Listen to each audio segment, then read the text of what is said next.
Chapter 1541. However, when she walked out, all she saw was a cloud of dust on the mountain path, and the young man in red was nowhere to be seen. He left just like that. The woman stomped her foot and bit her lip. She had not even asked for the young man's name. In the night, a white horse and a young man in red were rushing along the mountain path. As they galloped, the night wind blew against their faces, making their eyes hurt. Laobai asked as he ran, "Master, is it really okay to leave that beauty there? Where she gets into danger?" In his opinion, the woman was beautiful and had a voluptuous figure. If she went on the road alone, she would be in danger.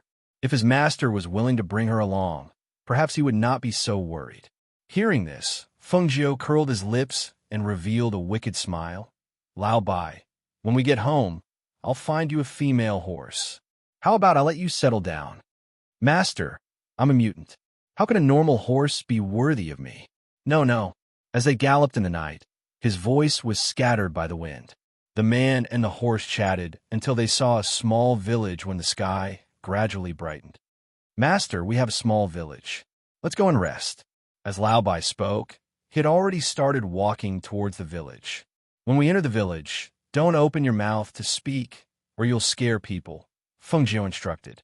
"Okay, I know," Laobai replied. It answered and then closed its mouth. Following the village road, they saw some people carrying hoes or 2 wooden buckets out of their houses in the morning. Some of the roofs had smoke rising in spirals. It was obvious that they were already preparing breakfast. Fengjiu dismounted from his horse and led Laobai to a house.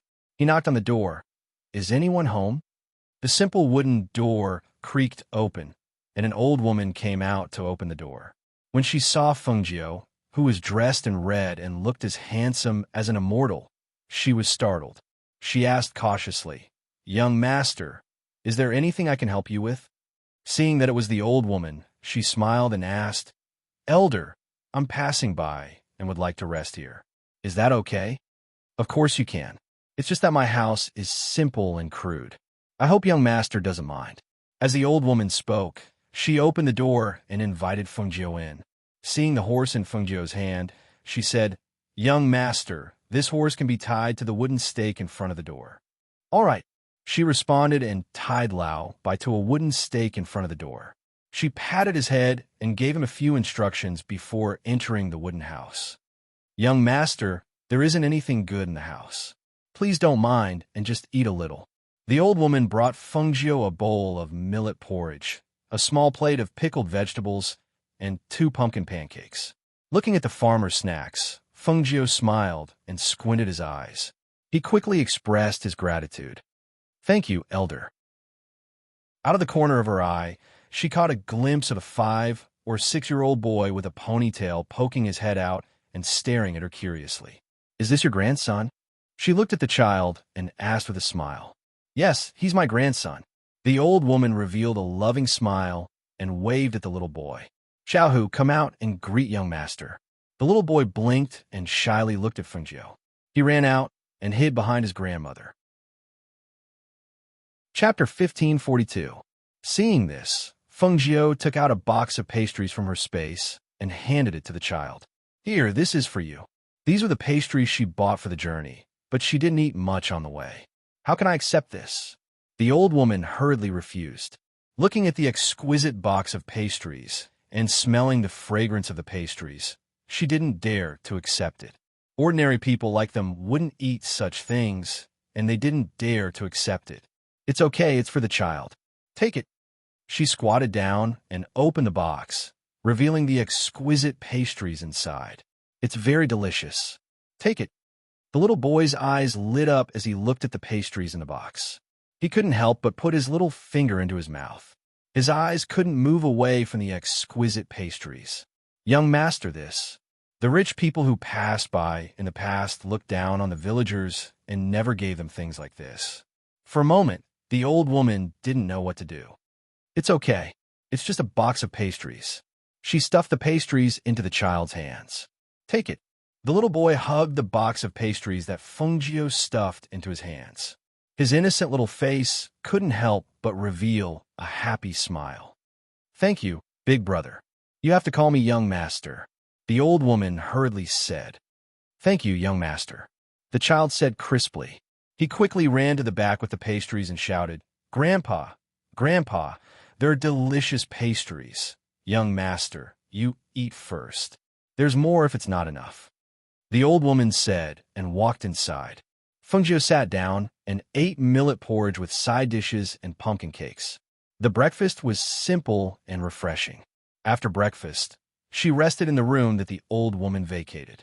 She planned to sleep and leave at noon. Until noon, the old woman knocked on the door. Young master, lunch is ready. Get up and eat. The door opened and Fengjiu, who had slept, walked out. She was about to leave, but at the old woman's invitation, she sat down and had a meal. After chatting with him for a while, she got up and said goodbye. Don't worry, old woman. If I see your son, I'll definitely pass on your message. She rode on Lao Bai's back and waved at the old woman. She reined in the horse and left. Grandma, Grandma, look. The little boy came out with a few gold coins. That big brother gave it to me. The old woman looked at the gold coins and took them with trembling hands. Her lips moved, but her eyes were slightly red, and she didn't say anything for a long time. She sped up her journey and arrived at Huanyan City in the evening. She rode a white horse into the city.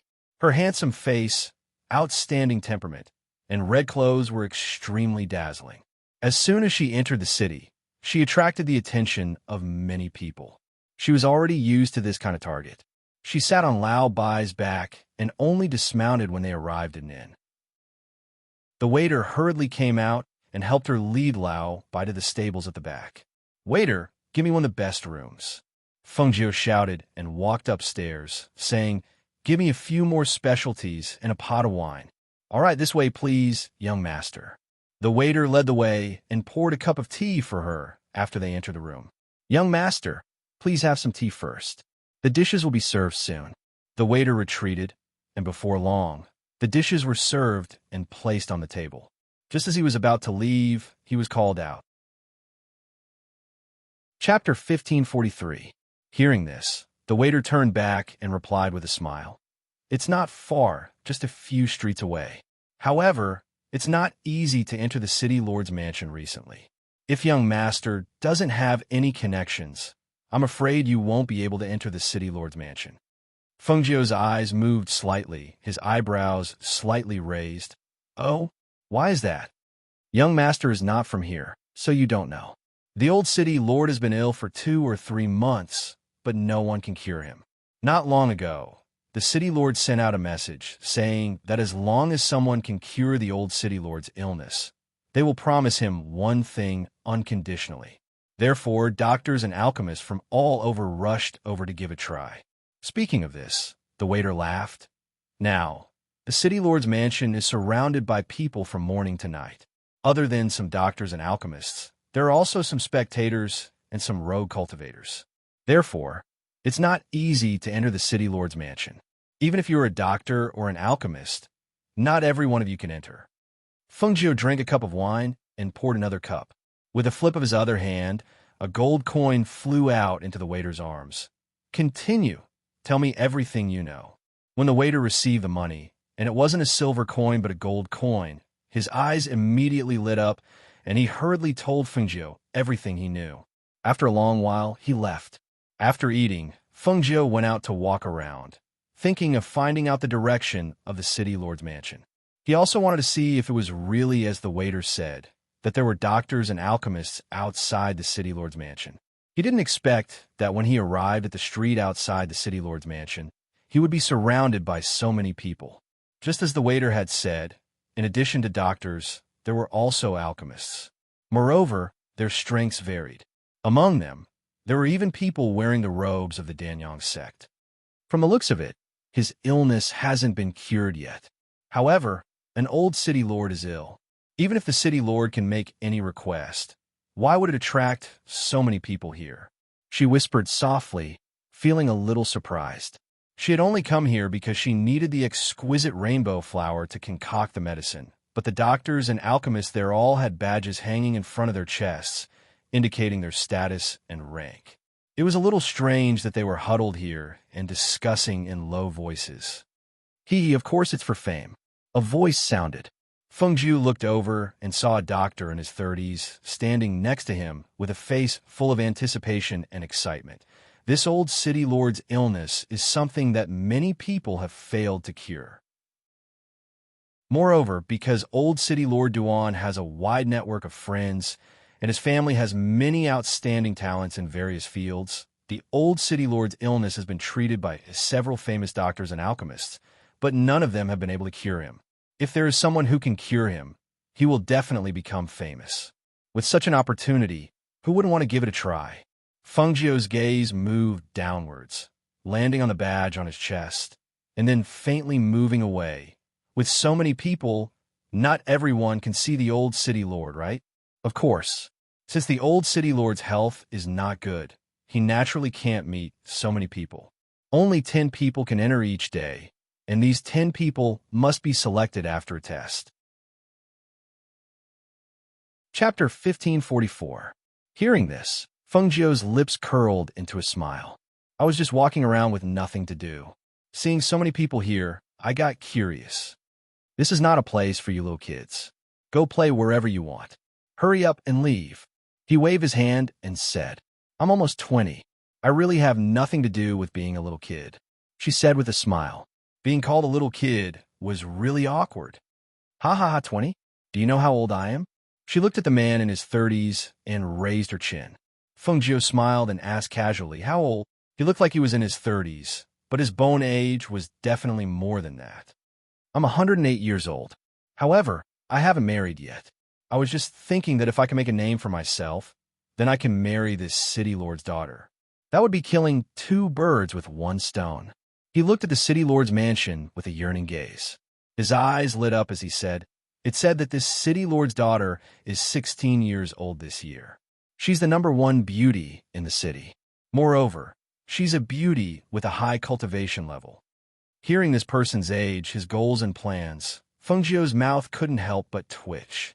An old man over 100 years old dared to covet a 16-year-old girl? His skin was really thick. Perhaps it was because he saw Fengjiu's twitching mouth. That person laughed and said, For us cultivators, what does being 100 years old mean? Hundreds of years old can be found everywhere. If one can truly become an immortal, their lifespan will be as long as the heavens and earth. What's so strange about that? In comparison, isn't my 100 years old just like a teenager? That's right. That makes sense. Fengjiu nodded in agreement. Immortal cultivators couldn't be compared to mortals. Mortals in their 60s and 70s were rare, but immortal cultivators could do it in the blink of an eye. The higher one's cultivation level, the more one could maintain one's peak appearance. It was just like this 100-year-old alchemist who had a 30-year-old appearance. In the immortal cultivation world, there were many old couples and young wives. After all, when a man had strength, how could he not have beautiful and enchanting beauties by his side? However, this person wanted to marry the city lord's daughter, the #1 beauty in the city. His skin was really thick. One look, and one could tell that he was a useless person. If he had the ability, he would have gone in long ago. Why would he still be standing here, boasting shamelessly? She shook her head inwardly and turned around to leave. However, her sleeve was pulled by that person. She immediately raised her hand and brushed that person away. The man staggered back several steps and was brushed away by a strong force. He almost fell to the ground. After he regained his footing, he felt ashamed and shouted at Fengjiu, You little child, how can you be so rude? Fengjiu glanced back at him and said indifferently, Sorry, I'm not used to people touching me. As he spoke, he had already walked away. Seeing that Fengjiu had apologized, the man didn't pursue the matter. He only shook his head and said, Young people these days really don't know any rules.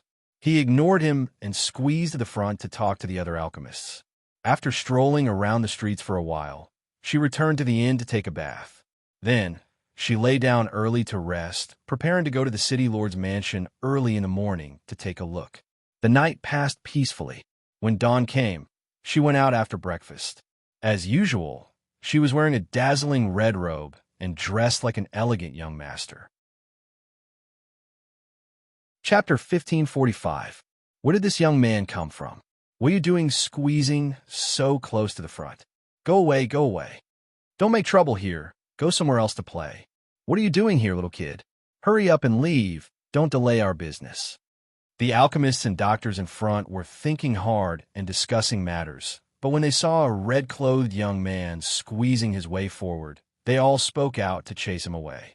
Fengjiu glanced at them and said, "Please make way." Make way? Kid, do you know where this is? Do you know who you're talking to? An alchemist who looked to be in his 40s shouted in a deep voice, and at the same time, he stuck out the badge on his chest that represented his identity. Fengjiu glanced at him and said leisurely, "What does it have to do with me who you are? Please make way. You're blocking my way." The alchemist, who had never been ignored like this, showed anger on his face. He was a pill ancestor. He was a pill ancestor. Moreover, he was a high-level pill ancestor. This young man actually dared to speak to him in such a tone. He was really too arrogant and impudent. You actually dare?" Before his angry voice fell, he was stunned by the scene in front of him, and he couldn't say a single word. His eyes were filled with shock, and he looked at the red-clothed young man in front of him with a face of disbelief. He saw that Fengjiu casually took out a badge and pinned it on her chest. That was a pill ancestor's badge, which was one level higher than a pill ancestor's badge. Perhaps one or two pill saints could be found in this entire city, but it was impossible to find a pill ancestor as young as this young man. Moreover, if this young man only took out the pill ancestor's badge and pinned it on her chest, it would be fine, but after he pinned the badge, he flicked the red robe on his body and actually reached into his sleeves. Not long after, he took out another badge and pinned it on her chest. When they saw the badge that the young man had pinned on, the surrounding people couldn't help but suck in a breath of cold air. The originally chaotic crowd that was discussing the matter all quieted down at this moment. The atmosphere was so quiet that it was strange. It was so quiet that even a pin drop could be heard. It was because it was the badge of an alchemy saint, the badge of an alchemy saint. Regardless of whether it was an alchemy saint master or an alchemy saint master, any one of them would definitely be a peak figure in any place. They would definitely be figures who would be revered by tens of thousands of people. However, the scene before their eyes only made them feel disbelief and strangeness. That type of emblem, that type of extremely difficult sacred expert emblem, extremely precious, how could it possibly be in the hands of a youngster? Moreover, this young man was the owner of two badges at the same time. This was simply too unbelievable. Not to mention the previous alchemy grandmaster, who couldn't utter a single word at this time. Even the surrounding people couldn't make a single sound. Was the scene real? How could such a young man already be a saint alchemist and saint alchemist? Not to mention here in Tuan City, even if it was placed in other places, there wouldn't be such a freak like him, right?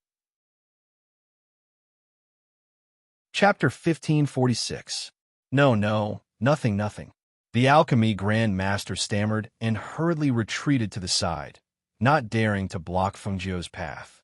As soon as Fengjiu put on the two badges, the city lord's mansion's people had already gone in to report. What? There's an alchemy saint master outside? Moreover, he's also an alchemy saint master? He actually has two alchemy saint master badges at the same time? In the main hall, the city lord was in disbelief after hearing the guard's words. Is this true? Are you sure? It can't be wrong. Many people outside saw it, but this person is very young. He looks like he's not even 20 years old. Hearing this, the city lord stood up and walked back and forth in the hall. After a long time, he said, "I'll go take a look." As soon as his voice fell, he walked out. When he came outside, he just happened to hear the scene in front of the city lord's mansion. At this moment, a red-clothed youth stood at the front. The surrounding people all retreated, making him, who was already conspicuous, even more dazzling. Examination? Chi, do you think I have nothing better to do than come here to play with the examination? You can leave this for others to use, but it won't work on me. Fengjiu sneered and glanced at the middle-aged man who advocated the examination with a lazy expression. It was normal for the city lord to set up an examination in front of the city lord's mansion, but it was not normal for her to use it. For someone who had two alchemy saint master badges, If they really stopped the examination, where would she put her face in the future? What's more, they were the ones who were seeking treatment. How could she beg to come to their door? She came to the city lord's mansion for the medicine, but she would not come to their door and beg them to let her treat it. A doctor must not go and pull others. If she really did that, not only would she lose her status, but it would also make people doubt her medical skills. She would not do such a thing that did not please her. Otherwise, she wouldn't have taken out 2 badges and put them on. Since she took out 2 badges, it was to tell them that she had strength that they could not compare to. Young master, a low voice sounded, attracting everyone's attention. When everyone saw who it was, someone said in a low voice, "It's the City Lord." City Lord Duan came out. I didn't expect City Lord Duan to come out. At this moment, everyone had mixed feelings. They did not expect that after waiting here for so long, hoping for a chance to make a name for themselves, they would not even be able to step through the City Lord's gate. Meanwhile, this red-clothed youngster who came from who knew where was actually someone with 2 sacred expert emblems. What was the most difficult for them to accept was that this youngster really was a youngster. His bone age was precisely that of less than 20 years of age, not like them who had youthful appearances, but whose bone age was already several tens or even over 100. They tried everything they could to meet the city lord, but to no avail.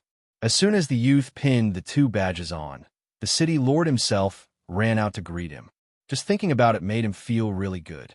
Feng Jiu looked in the direction of the voice and saw that it was a middle-aged man dressed in black.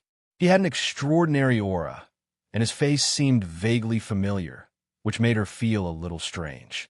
"Young master, I am the city lord of Huanyan City.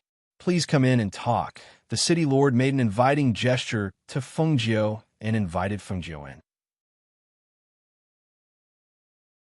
Chapter 1547. In the main hall of the city lord manor, the city lord sat on the main seat and asked, "How should I address you?" "Young master, my surname is Feng." She took a sip of tea and said slowly, "So it's young master Feng. My apologies." He cupped his hands and said with a smile, "Young master Feng, you have 2 holy master badges at such a young age. You're really not simple. City Lord Duan, let's not beat around the bush." She put down the teacup and looked at him. "I heard that the old master's health is not very good." "That's right." He nodded and said, "I've asked many people to take a look at my father, but none of them could cure him. I wonder if I could trouble young Master Feng to take a look? If you can cure my father, young Master Feng can just say the word.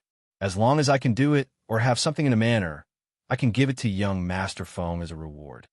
A 300-year-old 7 colors exquisite flower. She looked at him and said, "I want this spiritual herb."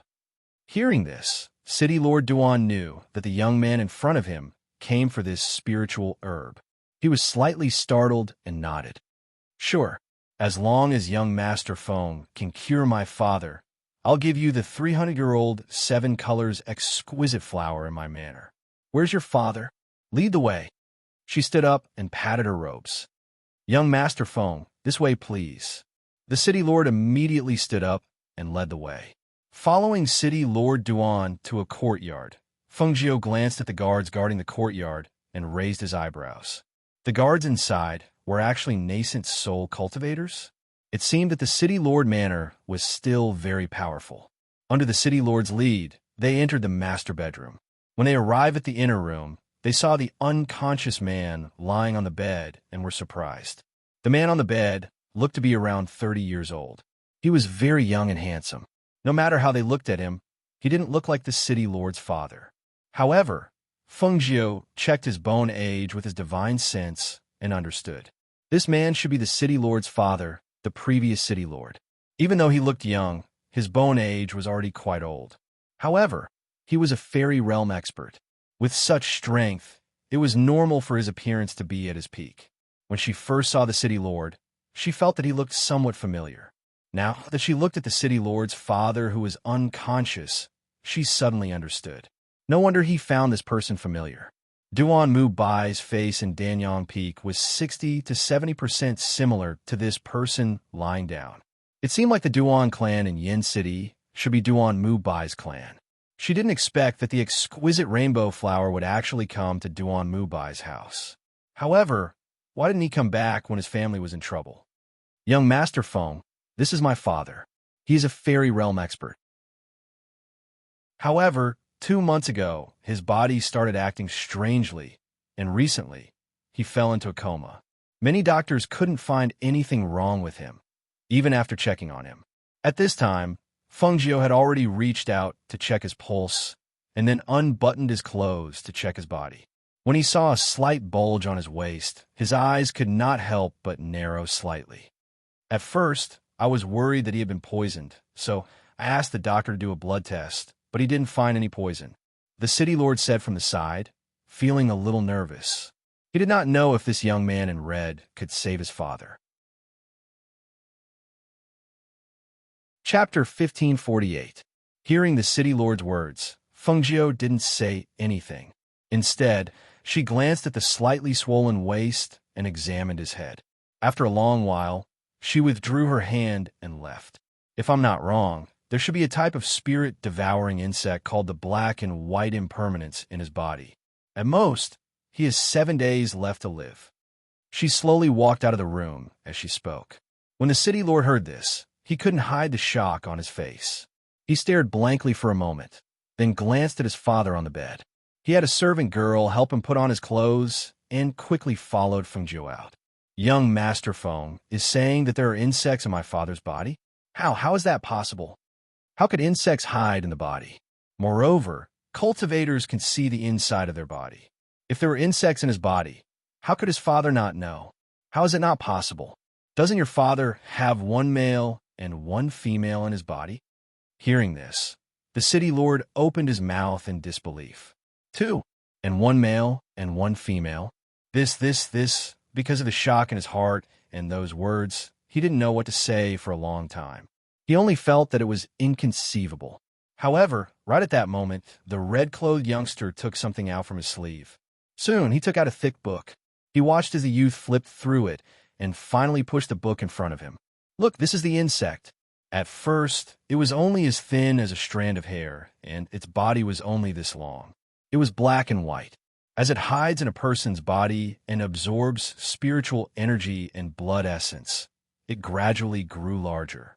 Moreover, the strangest thing about this insect is that it's male and female. Your father is using his own body to raise these insects. It would be strange if they didn't die. You're saying that my father raised them himself? He asked with wide eyes in astonishment. That's right. Your father raised them himself. He used his own body to raise these spirit-devouring insects. Moreover, there's one on each side of his body. There's a legend about spirit-devouring insects. They're rare treasures that are raised with essence and blood. I'm guessing that your father raised them for this reason. However, he suffered a backlash and will probably die in a few days. Looking at the information recorded in the book on the table and hearing Feng Jiu's words, he hurriedly walked into the room to check his father's left and right sides. Just as Feng Jiu said, there was a slight bulge on both sides of his waist that resembled a wriggling worm. He couldn't help but jump in fright. He hurriedly ran out. Young Master Feng, then, can my father be saved? Please, you have to save my father. She rolled her eyes. Black and white impermanence, black and white. Impermanence?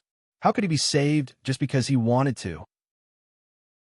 Moreover, these insects, now that they're so there, how can they be so easy to get rid of them? It was rumored that if one fed the spirit-devouring bug with one's own blood and fattened it up, it would be forced out and refined into a blood pill, which had the miraculous effect of bringing the dead back to life. However, this was only a legend. It was fortunate that Old Man Duan dared to test it with his own life. Now, the insects were fattened, but he couldn't take it anymore and collapsed.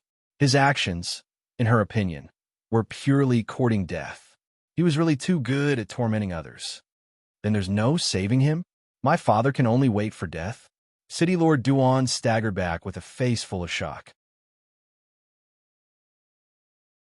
Chapter 1549. Hearing this, City Lord Duan's despairing heart was reignited with hope. He hurriedly asked, "What do you need? Please tell me, young Master Feng." His father was like a big tree in the Duan clan. He definitely could not let him fall. Feng Jiu glanced at him and said unhurriedly, 1,000-year chilling ice bed, 9 tendrils purple spiritual grass, and 2 ninth-level ice spirit cores. Hearing these 3 things, City Lord Duan frowned. These 3 things, there's only 1 ninth-level ice spirit core in my City Lord's manor. I don't have the other 2. However, young Master Feng, don't worry. One of the clans in the city has 1,000-year chilling ice bed. As for the 9 tendrils of purple spiritual grass, I will find it as soon as possible. 3 days, prepare these things in 3 days. Feng Jiu stood up and said, although he still has 7 days to live, the latest is 3 days later. Okay, I will get someone to do it immediately. I will also personally go to the clans in the city. Young Master Feng, I will get someone to bring you to rest first. He gestured to Feng Jiu. Get someone to bring my horse to the inn, she said as she walked out. No problem. After City Lord Duan arranged for someone to receive Feng Jiu, he hurriedly left and headed to one of the large clans in the city. That clan practiced the ice soul cultivation method. A few years ago, they obtained the 1,000-year chilling ice bed from a black market auction. The 1,000-year chilling ice bed, which was useless to others, became the best aid for their clan's cultivation. It was just unknown if they could borrow the 1,000-year chilling ice bed from their clan. On the other side, Feng Jiu, who was strolling around the Duan clan, came to the garden pavilion and sat down. A servant brewed a pot of tea and waited on him. Since there was nothing to do, he looked at the servant girl beside him and asked, "Who is Duan Mu Bai in your manor?" Hearing the red-clothed young master ask about something that the entire city knew, the servant girl was stunned and hurriedly said, "He is our city lord's younger brother, our manor's second master." Feng Jiu raised his eyebrows. He doesn't come back often. He rarely comes back. I heard from the other people in the mansion that the second master has been cultivating in the Danyang sect since he was young. He is now a disciple of the 3 Yang Peak Master. Then your second master isn't married? She propped up her chin with one hand and asked curiously. The maid lowered her head and took a step back. She said, "Young master, I can't say anything else. Talking behind my master's back is disrespectful. Please don't make things difficult for me." Feng Jiu smirked. "All right, I won't ask anymore. There's tea here, but no pastries. Go get some." "Yes." The maidservant responded and left.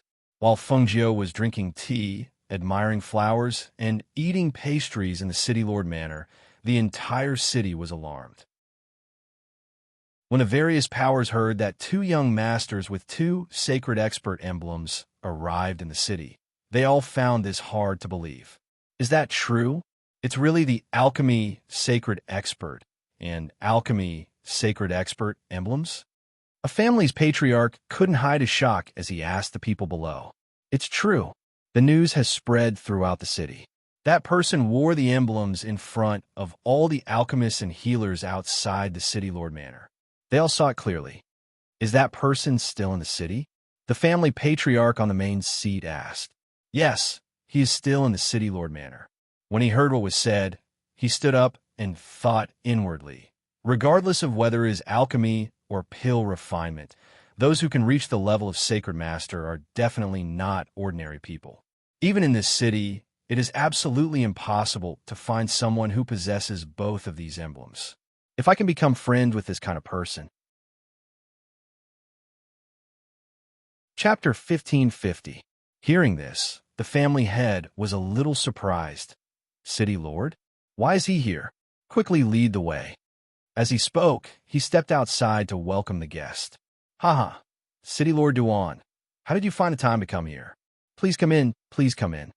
The family head cupped his hands and smiled, inviting City Lord Duan to the main hall. Brother Meng, how have you been? I came in a hurry today and really disturbed you. Please forgive me. City Lord Duan smiled and cupped his hands as he followed family head Meng inside. After entering and landing, family head Meng asked, I heard that a young master wearing the 2 saint badges came to the City Lord's mansion this morning. At this moment, why isn't the City Lord receiving guests at home, but running over to my place? Is there something you need? City Lord Duan said directly, I won't hide it from Brother Meng. I came here today to ask for a favor. Oh, what is it? He was a little confused. What kind of favor would make him come here to ask for a favor? It's like this. City Lord Duan told him simply that he needed the 1,000-year chilling ice bed to treat his father's illness. He hoped that City Lord Duan could lend him the 1,000-year chilling ice bed. After hearing this, family head Meng smiled. So it's about this. He nodded, indicating that he understood, and said, City Lord, I've placed this ice bed in the ice cellar. What do you think of this? When the time comes for the treatment, please invite the old man over. Don't worry, I'll tell them not to disturb the old man's treatment. All right, then I'll have to trouble Brother Meng. I'm in a hurry to collect the other two things, so I'll take my leave first. Family head Duan stood up and cupped his hands. I'll see you out. He personally saw him out. After he left, he thought to himself. The city lord's father's illness had been treated by many people, but none of them could cure him. Now, this person could diagnose him and treat him. It seemed that he really had some ability. That's right. If he didn't have any ability, how could he have 2 saint badges? On this day, the city lord ran around, hoping to collect the things he needed within 3 days. In the city lord's mansion, Fengjiu, who everyone was curious about, wandered around for a day before arriving at a garden in a courtyard. It was said that the exquisite rainbow flower was planted in this garden. However, when she approached the courtyard, she saw that there was a formation set up inside. With some curiosity, she probed the formation and walked in. After walking around for a while, she passed through the array and arrived at the inner area. As soon as she entered, she saw a small garden with all kinds of spiritual flowers and plants. It was surrounded by a wooden fence, and every stalk of spiritual medicine was extremely rare and precious, which surprised her. He didn't expect the Duan clan to have so many spirit flowers. However, why was there no one guarding such a place? She glanced around and saw no one around. Then, she slowly walked in. Her gaze swept across the spiritual flowers and finally fell on a spiritual flower that was placed in the middle. This is the exquisite rainbow flower. Not only can it be used as medicine, this flower is also extremely beautiful. She softly muttered and stopped to look at the exquisite rainbow flower. She looked at the 7 colors flowing on each petal. The flower was as beautiful as a rainbow, and she couldn't take her eyes off it. Chapter 1551. It was the corner of a plain white robe that was hidden among the flowers. She was a little surprised. She didn't feel anyone here. Moreover, even when she saw the corner of a robe, she didn't feel the slightest fluctuation of aura. So this person was just an ordinary person who didn't cultivate? She slowly walked forward and saw that it was a woman. However, she seemed to have fainted there. What surprised her the most was the woman's face. It's her. She was a little confused. Wasn't this the woman she had saved on the road? Why was she here? However, upon closer inspection, she felt that something wasn't quite right. Miss? She called out twice and went forward to help the woman in. She casually checked her pulse and couldn't help but be slightly startled. She lowered her head slightly and looked at the woman that she had helped up. So, it's not the same person. No wonder it felt so strange. There was something different. Then, are they twins? She softly muttered as her gaze fell on the woman's face. She was a woman with an outstanding appearance. She wasn't the type of beauty or absolute beauty, but rather the type of delicate beauty. Although they had the same appearance, their temperaments were very different. Even though the woman was unconscious, her entire body exuded a tranquil aura. The aura on her body was extremely quiet. It was because of this that she didn't notice that there was someone here when she came in.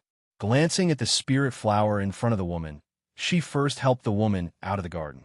When she came to the pavilion outside, she saw that there was still paper and a charcoal pen on the table. On the paper was an unfinished painting. She took out a small bottle from her space and unscrewed the cap. She brought it to the woman's nose. Not long after, the woman slowly woke up. Feng Jiu put away the bottle and picked up the charcoal pen to write on a piece of white paper. You're awake? You fainted just now because you smelled too much of the purple dado flower's fragrance. You can't smell the purple dado flower for too long. Be careful in the future. The woman blinked her eyes and stared at the red-clothed Fungio in a daze. Her face was filled with curiosity and surprise. She looked at Fungio and then at the paper that Fungio brought over. After reading the words on it, the woman revealed a sweet smile. She nodded at Fungio, took the paper and pen, and wrote 2 sentences on it. "Thank you, you're really pretty." Reading the words, Fungio laughed and wrote on the paper, "A few days ago, I saw a girl who looked exactly like you. Are you twins?" A smile blossomed on the woman's face as she wrote on the paper, "She is my little sister." Thus, Fungio followed the woman to the pavilion beside the small garden and chatted with her using pen and paper. Because from the examination of her pulse, he found out that this woman could neither speak nor hear. When the sky darkened, the people in the city lord's manor turned the entire manor upside down, but they still couldn't find Fungio. They thought that the red-clothed youth had left and hurriedly reported it to the city lord. After running around for a day, the city lord returned home. When he heard that the red-clothed youth was gone, he couldn't help but be startled. He slightly frowned and asked, "Did he ride his horse away? Did someone see him go out?" Chapter 1552. The city lord frowned. After a moment of thought, he said, "He should still be in the manor. Where have you guys not searched? Go look for him again.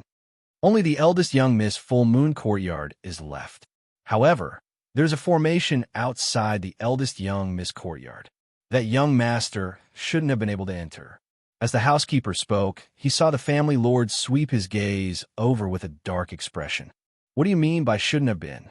Are you treating him as an ordinary person? Can an ordinary person have 2 sacred expert emblems?" As soon as a shout fell, he walked inside with large strides while instructing, "Have the manor's people stop randomly searching. He should be with Ying. I'll just go take a look." Seeing this, the housekeeper hurriedly instructed the manor's people to stop searching. Then, he quickly headed towards Full Moon Courtyard.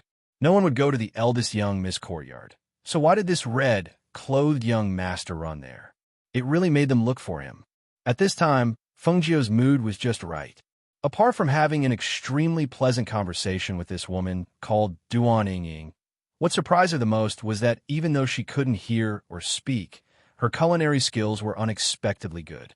Because it was getting late, in order to thank her, she brought her to the kitchen to make a meal for her. After walking around the courtyard, she found out that there was only Ying in this large courtyard. The city lord's manor was so large, and there were so many servants, yet there wasn't a single person to serve her. One had to understand that she was the eldest young miss of the city lord's manor. She sat at the stone table outside the kitchen, looking at the dishes piled high in her own bowl. She smiled and helped her pick up some food with her chopsticks.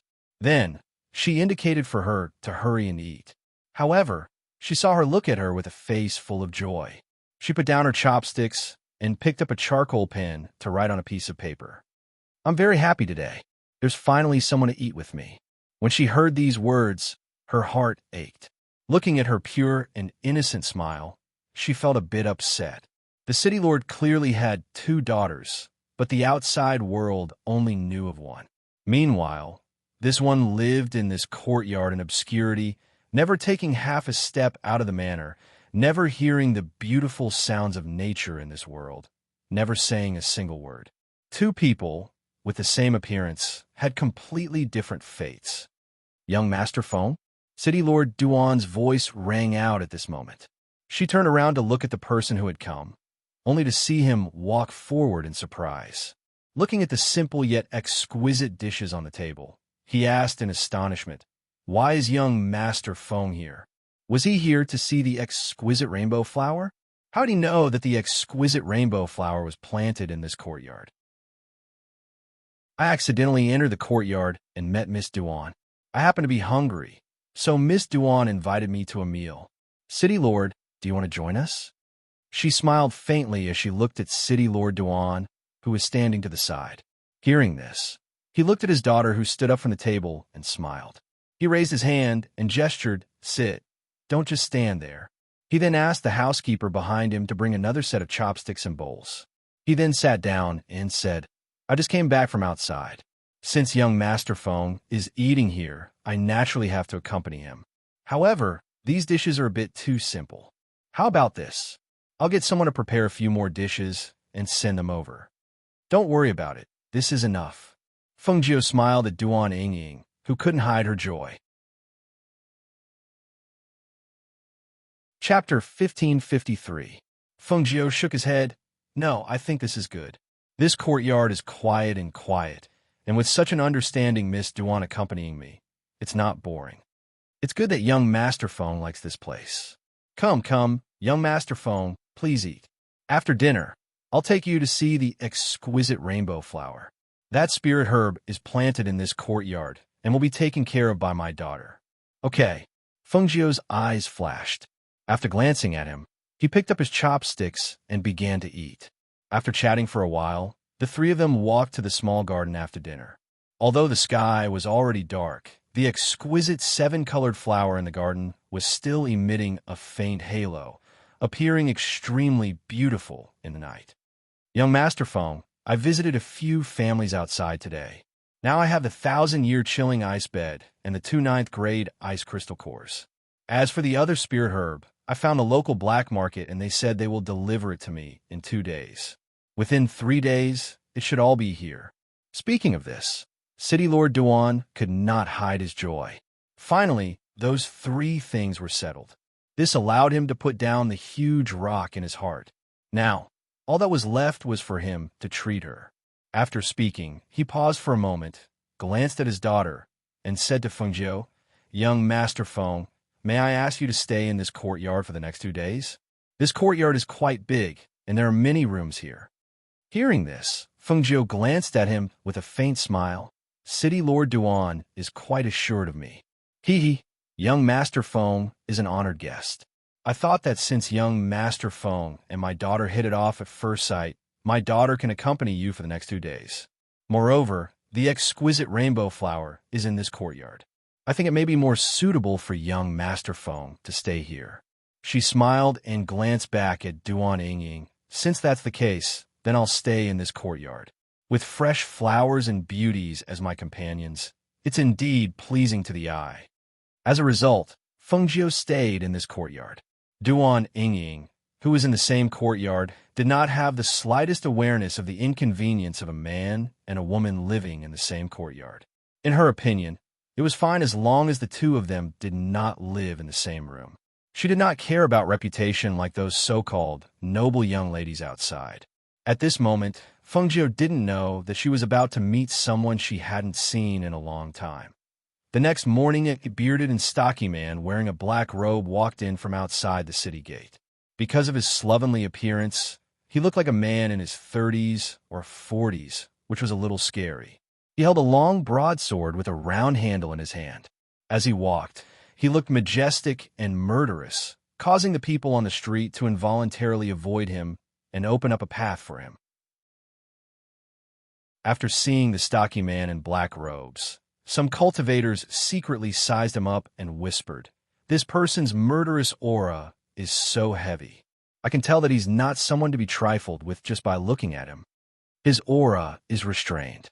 What's emitting from his body is not the aura of spiritual energy, but the aura of profound energy. Moreover, it's the aura of a peak martial saint. Who is this person? With the strength of a peak martial saint, he's definitely a strong person. That's right. This kind of profound energy cultivation is already comparable to the peak masters of the Black Tortoise sect." Chapter 1554. Waiter, a pot of wine, a few meat dishes and rice. After entering the restaurant, he found a place on the first floor by the window and sat down. He then shouted with a voice like thunder, revealing a sense of refreshment. "Okay, sir, drink your wine first. The food will be served soon."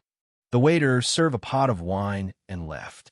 Not long after, he brought a few meat dishes and rice. "Sir, if it's not enough, you can call this little one." After saying that, he left. The people in the restaurant looked at the black-clothed man after he came in. When they saw him sitting by the window eating meat, they didn't pay him any more attention. Instead, they talked about the things that happened in the city in the past 2 days. It's true. Many people saw it. It was really a young man. A moment ago, the alchemist said that the young man was not qualified to appear in front of the city lord's mansion. The next moment, the young man took out 2 badges and put them on his chest, making the alchemist unable to say a word. It was really a slap in the face. That was 2 holy master badges. Not to mention our city, no one in other cities has the ability to get 2 holy master badges. So awesome. What kind of young man is he? Could he be some old monster? Another person asked curiously while eating peanuts. Old monster? Impossible, impossible. That's clearly a handsome young man wearing an extremely dazzling red robe. His entire person is like a demon, unbelievably good-looking. A man at another table said with a smile, "Not bad, not bad. I know that red-clothed young man. When I was drinking with a friend that day, I saw him riding a strange horse into the city. At that time, I saw that the young man's appearance was extremely outstanding and he was riding a strange horse, so I took a second look. When the man eating by the window heard this, he was stunned for a moment. He turned his head to look at the man who spoke and asked, "Brother, is that red-clothed young man riding a strange white horse with horns on its head?" "Not bad, not bad. It's a strange white horse with horns on its head." "Brother, have you seen it before?" the man asked in surprise. The black-clothed man's face revealed a smile, but it was covered by his beard, so it wasn't too clear. He didn't answer, but asked, "You said that this person was in front of the city lord's mansion? Could it be that he had gone to the city lord's mansion? Is he still in the city, or has he left?" "In the city lord's mansion. Because the old city lord was so ill that all the doctors were helpless. That red-robed young master came out of nowhere and was invited into the city lord's mansion yesterday. He should still be in the city lord's mansion now. Thank you for telling me." He stood up and clasped his fist. He took out 2 gold coins and placed them on the table. He called for the waiter to collect the money and then walked out with his broadsword.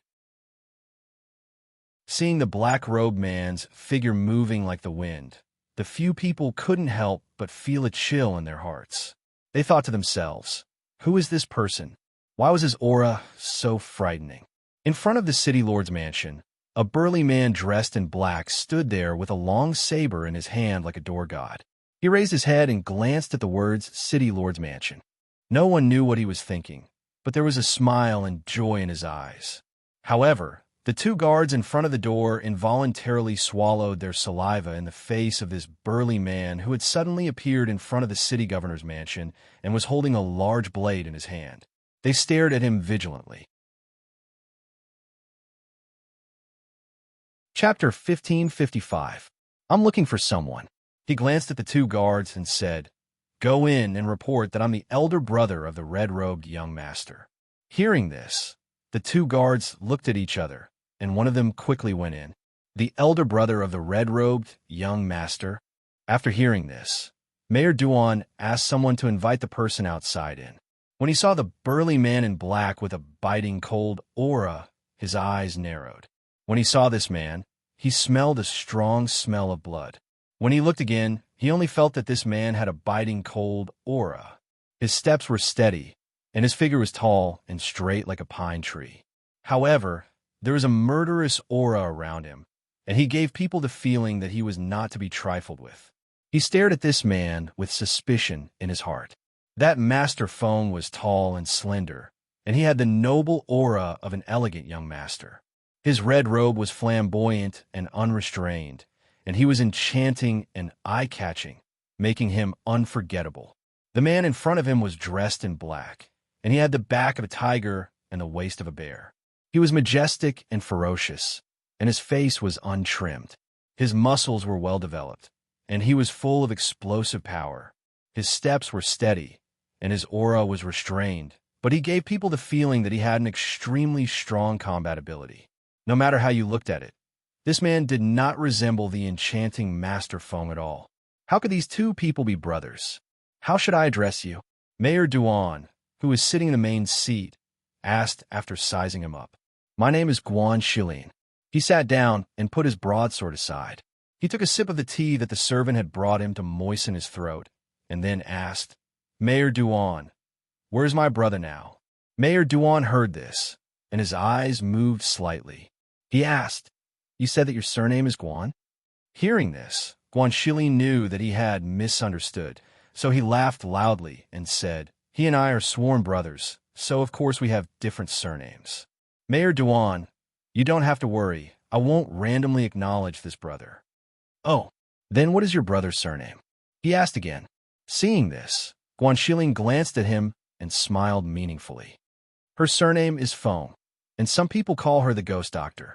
If you don't believe me, you can ask her to meet me, and she will know that I am not lying.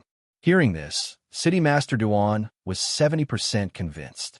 His attitude immediately became friendly. I see. Forgive my rudeness. Brother Guan, this way please. I'll take you to see young Master Feng. Thank you for your trouble. Guanxili raised his broadsword and cupped his fists in a salute, then walked out beside him. Master, the butler called out.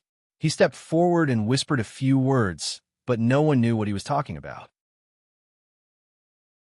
After listening to the housekeeper's words, Master Duan said apologetically to Guanxili, Brother Guan, I have some matters to attend to. I'll get the butler to take you there. Sure, Mayor Duan, go ahead, Guanxili said. It didn't matter who led the way, as long as he could see Xiaojio. Thus, the butler took Guanxili to the courtyard. When they reached the courtyard, the butler was about to speak when Guanxili said, This is the courtyard. All right then, I'll go in by myself. You can go back.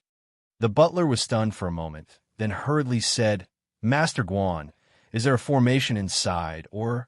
He was interrupted before he could finish. Formation? It's fine, I'm just going to try it out. Go ahead. Don't disturb us brothers from catching up. Guanxili waved his hand and walked in. Chapter 1556. He had traveled extensively with the mercenaries from the black market for so long that he had done some research on formations. He did not think that he would be stumped by a formation.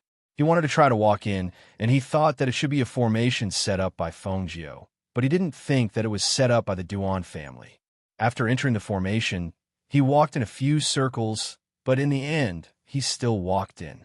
As soon as he entered, he saw a small garden. A petite woman wearing a plain dress was watering the plants in the garden with her back facing him.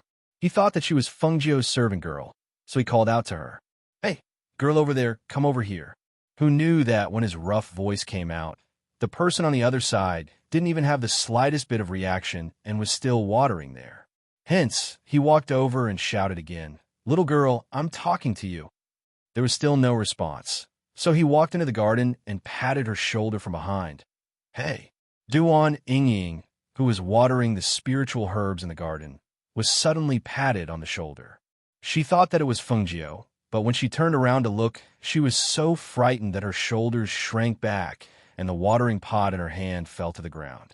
Looking at the tall and burly man with a frightening beard in front of her, her face turned pale and her body went limp and fell to the ground. What's going on? Do I look that scary? Guanxili frowned and reached out to catch the person who had fainted. He carried her to the pavilion. Just as he was about to find someone to take the little girl away, he heard footsteps coming in his direction. He turned around and saw a red figure leaping into his sight. Little Nine, he shouted in pleasant surprise, waving at the person who had come. Hearing the voice, Fengjio was stunned. When his gaze fell on the person in the pavilion, his eyes filled with surprise, and he could not help but smile. Brother, why are you here? She quickly ran forward and arrived at the pavilion, only to see Duan Yingying unconscious. She couldn't help but point at her and ask, What happened to her? Little Nine, I really didn't expect you to be here. When I was eating at a restaurant in the city, I heard the people outside talking about you. When I heard those people's descriptions, I knew it was you. He patted her shoulder with his large hand. Other than becoming stronger, you haven't changed much. Oh, that's right, this little girl fainted because of me. Fainted because of you. Fengjio was stunned, but when his eyes fell on his bearded face, he couldn't help laughing. Brother, look at you. At least fix your beard. Fortunately, it's daytime. If it's night, it's even scarier. Didn't I have no time to trim my beard when I was out on a mission? Besides, I'm used to it. All the men I hang out with are men. Which one of them isn't like this? He stroked the beard on his face and said, I don't look that scary, but I actually scared a little girl until she fainted. She's not a little girl. She's the mayor's eldest daughter, Duan Yingying. Fengjiu said with a smile. Oh, she's the mayor's daughter? I thought she was one of your servants. When I came in and asked her where you were, she didn't even respond. Not only is she timid, she also has a bad temper.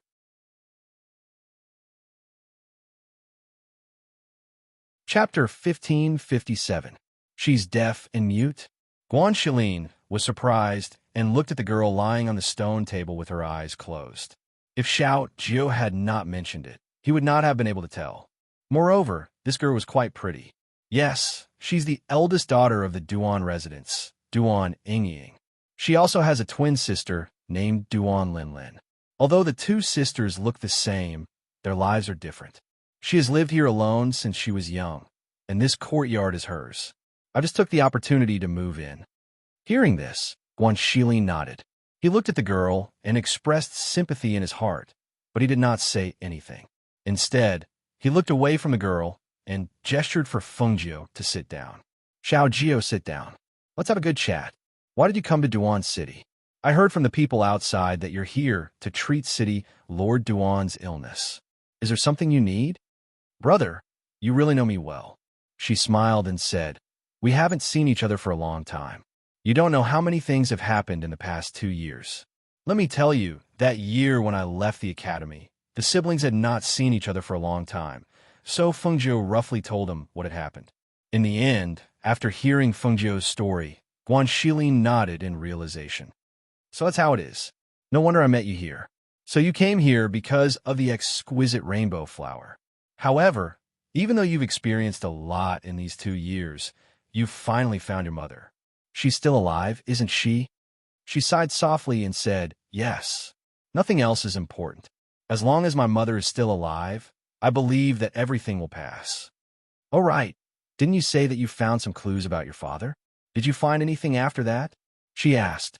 Guan Shilin shook his head and said, no, it's as difficult as finding a needle in a haystack. He paused and looked at her and said, Xiao Jiu, sometimes I can't help but wonder if my father didn't want to come back. Otherwise, why hasn't he come back for so many years? Brother, don't give up. You must have faith in your heart, whether he comes back or not. Didn't you say that you must find him? That's right. I once said that I must find him. I must find him. He said firmly and then laughed. All right, let's not talk about this. Xiao Jiu, does that mean you found my adoptive mother? So when are you going back? I'll go back with you. The 7 colors exquisite flower is here, but I still have to go to Sky Mountain to find another spiritual medicine. Once I find all of these spiritual medicines and get rid of the poison in my mother's body, I will go back. I think my father will be very happy to see us all go back together. Thinking of that scene, she couldn't help but look forward to it, hoping that day would come soon. That's for sure. He nodded and said, since you want to go to Heaven Mountain, I'll go with you. We'll go home together then. All right, but I still have to go to the Yin Palace to look for Shaza. He went there to settle some matters some time ago. I'm thinking of going to the Yin Palace after I'm done here, and then we can go to the Sky Mountain together.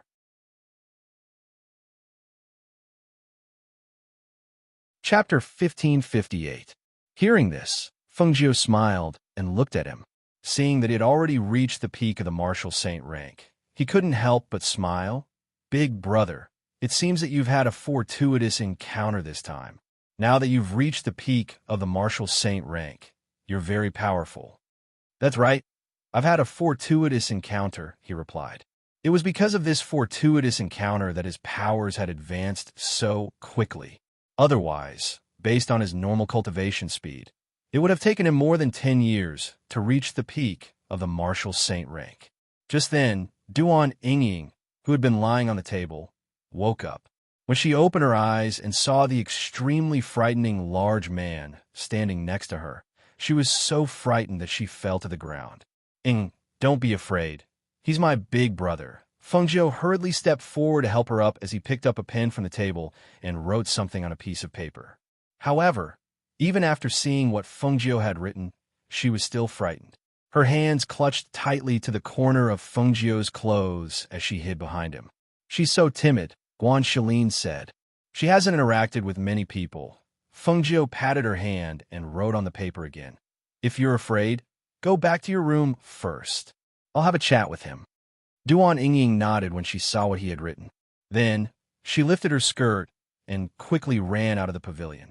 Because she had turned around in a panic, she tripped and almost fell to the ground. Hey, be careful, Fengjiu instinctively shouted. Then, he realized that she couldn't hear him and smiled helplessly. Guan Shilin saw that the man had left, then looked at Fengjiu and smiled. Xiaojiu, how did this little girl catch your eye? You seem to treat her quite well. She caught my eye. She smiled. The two of them sat down at the table and chatted. Not long after, she brought him to the small garden to look at the exquisite rainbow flower. It's that spiritual medicine.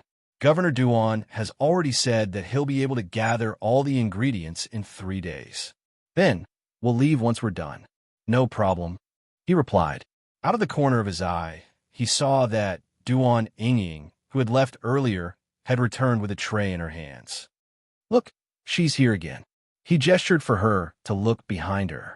Duan Yingying, who was dressed in a plain dress, was holding a tray in her hands. She had her head lowered. She didn't dare to look at Guan Shilin's, as if she couldn't get used to such a frightening man in this courtyard. When Fengjiu saw her, she smiled and walked towards her. Yingying, did you go to cook for us? She gestured and made a gesture of thanks. Duan Yingying smiled at Shilin Shuez. She's Yingying sun that's es that she's as Duan tes es that she's yinked t es that. Isn't it just that I have a bit too much beard that I haven't trimmed? It's not that frightening, is it? He didn't quite understand. He always walked around like this outside. His appearance was very proper. How is he frightening? You're not frightening? You've always had a burly physique, but it's changed in the past 2 years. But that's true. Cultivating profound energy will affect your body. Hearing her words, Guan Shilin lowered his head to look at himself and smiled. I think this is actually pretty good. I can even scare people a little.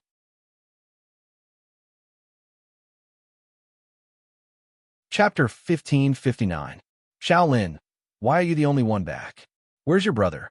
Didn't you bring some people with you when you left? Why didn't they escort you back? City Lord Duan asked his daughter, whose complexion was not too good. His voice was filled with concern. I want to look for Big Brother, but he wasn't there. They said that he went out with the team to gain experience. So I left him a letter and came back first. But something happened on the way back. A few guards died in order to protect me. I even met another person on the way back. Speaking to there, she suddenly stopped. Her face was filled with anger. I also met someone on the way back. We agreed to travel together, but who would have thought that person would set his eyes on my treasures? In the end, I was so angry that I killed him. She did not dare to say that she had been taken advantage of, so she could only change her story. Since that person was dead, no one would know that she had almost been taken advantage of. As for that red-clothed young master, who knew where he ran off to, they definitely would not meet again. So it's like that. City Lord Duan nodded and let out a sigh of relief. It's good that you're back safe and sound. Next time, just let the guards do these things. Fortunately, you're fine this time. I know. Next time I go out, I'll definitely bring more people. Hearing that, City Lord Duan smiled. He thought of the matter with Fengjiu and said, That's right, there's an important guest in the family. You can't offend the important guest. What important guest? She asked curiously. He is an esteemed guest who came to treat your grandfather's illness. He is someone who possesses both the Alchemy Saint Master and Alchemy Saint Master emblems. Right now, he is living in your elder sister's courtyard. Since you have returned, you should pay your elder sister a visit later. Is that person a man or a woman? Why is he living in my sister's courtyard? Does that person not know that my sister is mute and deaf? Look at what you're saying. No matter what, she's still your sister from the same mother. How can you say that? City Lord Duan scolded in a deep voice. Duan Linlin curled her lips. I didn't say anything wrong. She's mute and deaf. She can't hear me when I talk to her. I'm too lazy to sit with her. She stood up and pushed him out of the door. Daddy, I want to take a hot bath and rest. Go. Don't nag here. You're getting more and more impudent. City Lord Duan shook his head and walked out of the room. As soon as he stepped out, the door closed with a bang, causing him to sigh helplessly. This child has been spoiled rotten by them. When he thought of his eldest daughter, he felt a little guilty. For so many years, because she was deaf and mute, she had never participated in any of the family's banquets and rarely appeared in front of outsiders.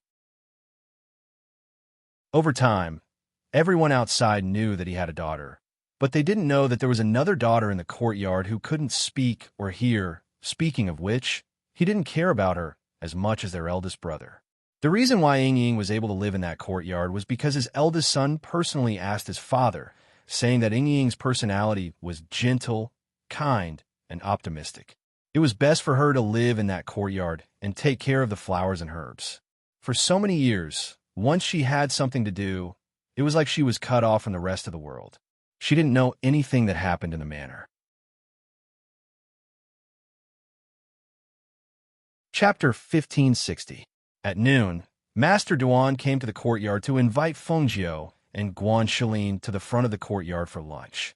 However, instead of Fengjiu, he saw Guan Shilin in the pavilion in the garden. He was slightly surprised and stepped forward to ask, "Brother Guan, what are you doing here?"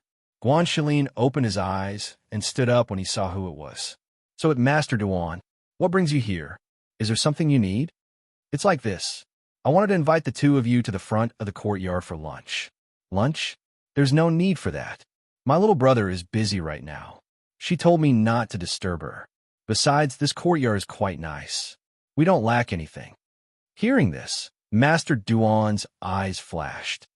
"I see. All right then. Then I won't disturb you." He nodded and turned to leave. However, after taking 2 steps, he stopped and turned back with a smile. "If there's anything you need, feel free to look for me. Thank you for taking care of my daughter while she's here." "Don't worry, Master Duan."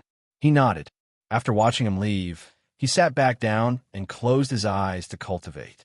Meanwhile, in Fengjiu's room, she was concentrating on mixing medicinal liquids. The bottles and jars on the table were filled with various medicinal essences. The entire room was filled with a strong medicinal smell. Because there were only the 3 of them in this courtyard, after Fengjiu told her to go into the room to mix the medicine, Guan Shilin was cultivating in the pavilion. Duan Ying, who was free, remembered Fengjiu's words and didn't disturb them. However, she thought that they would be hungry when it was time to eat, so she prepared the meal first. She didn't send the meal to Fengjiu's room because Fengjiu told her not to disturb her before she came out. As for the man named Guan Shilin, she was very afraid of him, especially when Fengjiu wasn't around. She didn't dare to send the meal over. Because of this, she stood in the kitchen in a daze, not knowing what to do. After hesitating for a long time, she left a portion for Fengjiu, placed the food on the table outside the kitchen, and went to the front to look for Guan Shilin. Guan Shilin, who was cultivating with his eyes closed, heard footsteps approaching. He exhaled softly and opened his eyes. He saw the girl who was hesitating about whether she should go forward with a piece of paper in her hand. He was stunned for a moment. He took it and looked at it. It said, "Brother Guan, it's time to eat." He was surprised when he saw the words on it. After all, this little girl was very timid, and Xiaoju was not here. He thought that she would hide far away from him. Thus, he grinned and stood up. "All right, let's go eat. Let's go." He gestured and watched as she swallowed her saliva and took a few steps back. He then smiled and strode into the kitchen. Duan Ying was afraid because the man was so strong that it scared her. He looked like a bear and it was very scary. She didn't want to be alone with him, so she walked around Fengjiu's room to see if she had come out. When she first saw Fengjiu, she knew that she was a girl because she had a faint feminine scent. When she saw that Fengjiu's door was not open, she paused for a moment and then walked into the kitchen. However, when she arrived at the kitchen and saw what was happening, she was stunned. She stood to the side and watched.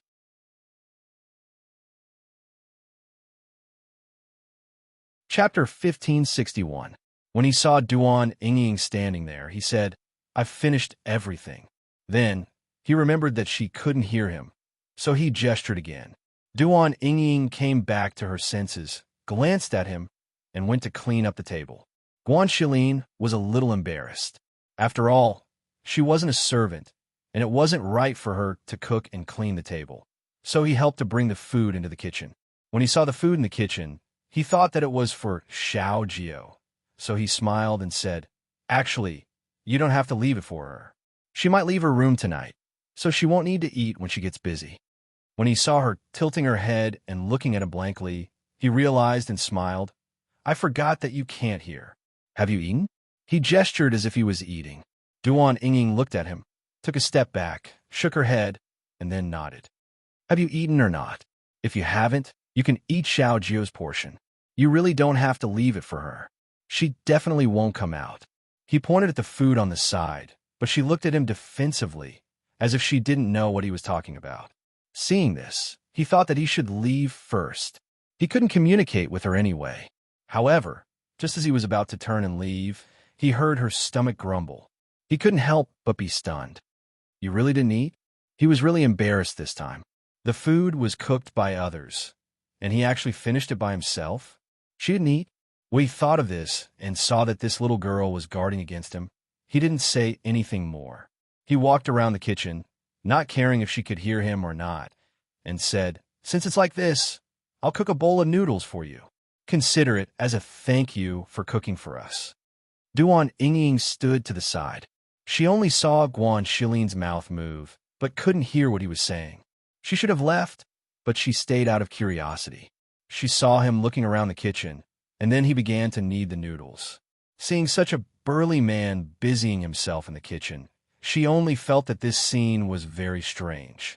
As time passed, she watched him make noodles, add soup, eggs, meat, and other things like that.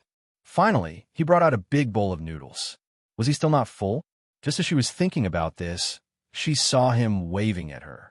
She paused for a moment and saw him pointing at the bowl of noodles, gesturing for her to eat quickly. She was stunned, with her eyes and mouth wide open in disbelief. She quickly took out a pen and paper and wrote a question. "For me." Guan Shilin nodded and took the paper from her. He smiled and wrote, "Try it." She nodded at Guan and continued to eat and continued to eat. Her eyes as if she nodded and nodded. She continued to eat. She continued to eat the noodles as she teat her tests eat. Seeing that she was eating happily, Guan Shilin quietly left and walked towards the small garden, intending to stretch his body. As for Feng Jiao, just as Guan Shilin expected, she didn't leave the room until evening. When she came out, she had a bright smile on her face, and it was obvious that she had successfully concocted the medicine.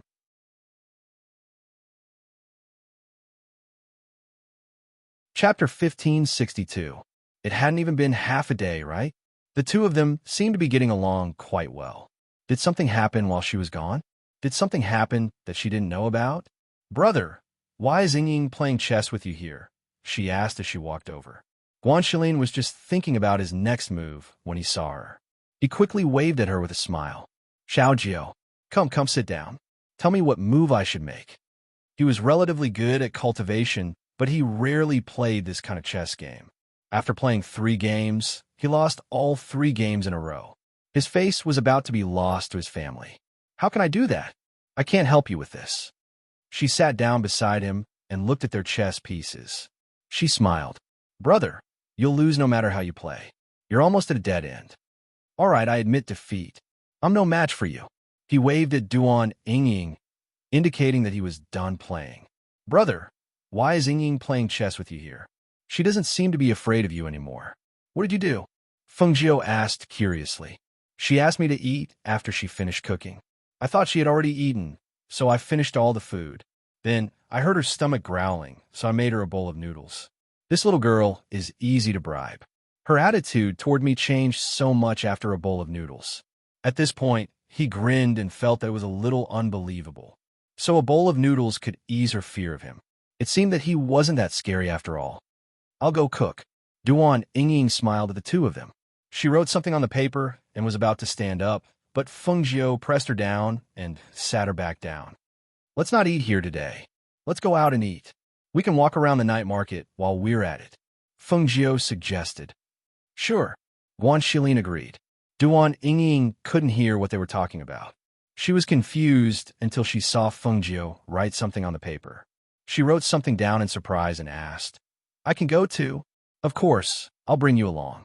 You just have to let your father know." Fengjiu wrote, "I'll do it." Guan Shilin stood up and walked outside.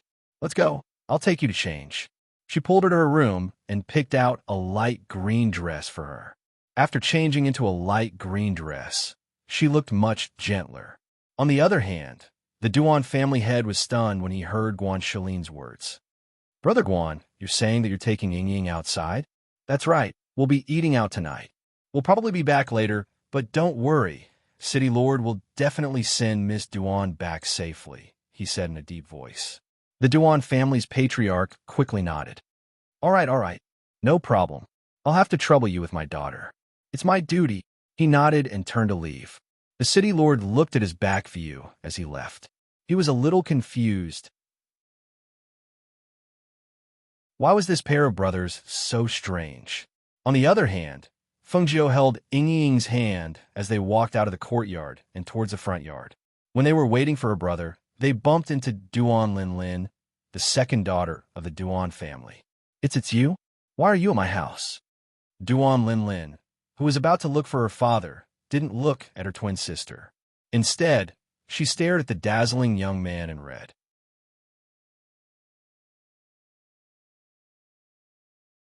Chapter 1563. When she thought about how he had seen her naked appearance, her face immediately turned red and green. She did not dare to look at Fengjiu again and only felt her face burning with embarrassment. When Duan Ying saw her, she happily went forward to hold her hand and gestured, silently calling her sister. However, she was flung away. She staggered and almost fell to the ground. Fortunately, Fengjiu supported her. "Why are you pulling me?" Duan Linlin glared at her unhappily. She didn't treat her as an elder sister at all. In her opinion, this elder sister who was born earlier than her was a disgrace. Moreover, it was a disgrace who looked exactly like her. Duan Ying, who was flung away, lowered her head sadly and quietly stood beside Fengjiu, not moving forward. Although she couldn't hear or speak, her mind was sensitive. She knew that her sister did not like her. Fengjiu only glanced at Duan Linlin indifferently, then left with Ying. She did not have a good impression of Duan Linlin, so she did not even have the interest to talk to her. Seeing the young man in red holding her sister's hand and leaving, Duan Linlin could not help but shout, "Hey, who are you? Why are you in my house? What's wrong? Who is this?" A deep and displeased voice sounded. The unfamiliar voice startled Duan Linlin, and she turned around. When she saw a tall and sturdy man with a large beard walking towards her, her face turned pale, and she quickly retreated to the side. Who are you?" Duan Linlin asked with a trembling voice. "Brother, let's go," Fengjiu called out, indicating for him to ignore her. Guan Shilin nodded, glanced at the face that was exactly the same as Duan Ying's, then looked away. He walked past her and came to Fengjiu's side. "I've already told the mayor. Let's go." Seeing the three of them walk out of the mansion, she could not help but open her mouth, her face full of shock. Her deaf-mute elder sister had not stepped out of the city lord's manor for so many years. If she went out like this, would the people outside think that she was her? Thinking of this, her face instantly turned ugly. She immediately ran to her father's courtyard, intending to ask for an explanation. On the other side, Fengjiu and Guan Shilin brought Duan Ying, who was out for the first time, to the street. Duan Ying couldn't hide her curiosity when she saw the trinkets displayed on both sides of the street. She walked and looked around, occasionally stopping to play with them. She actually bought a lot of things. Isn't that the red-clothed young master? He's a venerable with 2 sacred master emblems. I didn't expect him to come out for a stroll today. It's really a surprise to see him. Look at that woman in the middle. Isn't that the city lord's daughter, Duan Linlin? She is the #1 beauty in our city. Her facial features are really outstanding, and her temperament is very gentle. She is really beautiful. But who is that bearded man? Why are you following us? It seems like he might be a bodyguard or something. Listening to the whispers of the people around them, the three of them found a restaurant by the window and sat down after shopping. They ordered a few dishes and wine to eat while admiring the lively night view of the people coming and going on the street outside. That night, the most excited person could be said to be Duan Ying. That night, she saw things that she had not seen for a long time, and finally saw how wonderful the outside world was.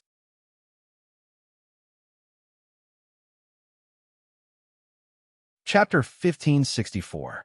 Seeing the red figure disappear into the main gate of the city lord's manor, four people in gray walked out from the shadows. One of them asked, "Why didn't you make a move? With our strength, it's more than enough to take her life. This is the city lord's territory, so there's no rush. She'll leave this place, so we can make a move on the road." One of them said, "That's right, we can set a trap on the road and wait for her to jump in. She's just a woman. How powerful can she be? Leave 2 people to keep an eye on her. Remember, don't get too close to avoid being discovered." One of them said and left 2 people to keep watch, while the other 2 quietly left in the night. As for Feng Jiu and the others, the city lord was still waiting for them when they returned to the mansion. When he saw the 3 of them enter the mansion, the city lord, who had been waiting in the front yard, came to them. After glancing at his daughter, he looked at Feng Jiu and asked, "Young Master Feng, have you all eaten supper? I've asked the kitchen to prepare it for you." "Thank you, City Lord. We just ate outside and came back," Feng Jiu said and smiled apologetically. "If we knew you were waiting here, we would have come back earlier." It's fine, it's fine." He waved his hand and said, "Oh, right. The medicine is all here. That's good. I'll go over tomorrow morning. It's getting late, so we should go back and rest," she said and nodded before walking forward. Ying looked at her father and smiled at him before leaving with Feng Jiu. Guan Shilin laughed loudly and said to the city lord, "City Lord, rest early." After saying that, he also left. After returning to the courtyard, the 3 of them each took a bath. Feng Jiu found Guan Shilin. "Brother, I'm going to help Ying with her acupuncture tonight. Help me guard her." "Okay, don't worry. Leave it to me," he replied and went to Ying's room with her. Feng Jiu pushed the door open and went in. She saw Ying in her underwear waiting for her. She smiled and walked to the table to write a sentence. "Don't be nervous." Duan Ying nodded, but she still swallowed her saliva from time to time. She couldn't help but feel nervous. Today, when they were outside, Feng Jiu said that he could cure her deafness and muteness. She was stunned when she heard it. Could it be cured? Her brother had found many people to treat these people, but no one said that they could cure her. She thought that she would be like this for the rest of her life, forever unable to hear the voice of the world, unable to hear the voice of her family, unable to make a sound. She didn't dare to have extravagant hopes, but when Feng Jiu said that she could cure it, she almost didn't dare to believe it. Even so, her heart still held a trace of hope. Feng Jiu told her that he could cure her deafness and muteness. She only had one request, and that was to not tell anyone that her deafness and muteness was cured. She wanted her to listen to the voices around her and see the attitude of her family. She even told her that if she could find someone who didn't mind her deafness and muteness, she could give her life to him. She even told her that when her deafness and muteness were cured, she could go out more and see the scenery of other places. She didn't want to stay in this courtyard forever. She also told her that when her deafness and muteness were cured, the blocked veins in her body would be able to circulate again and she could start cultivating.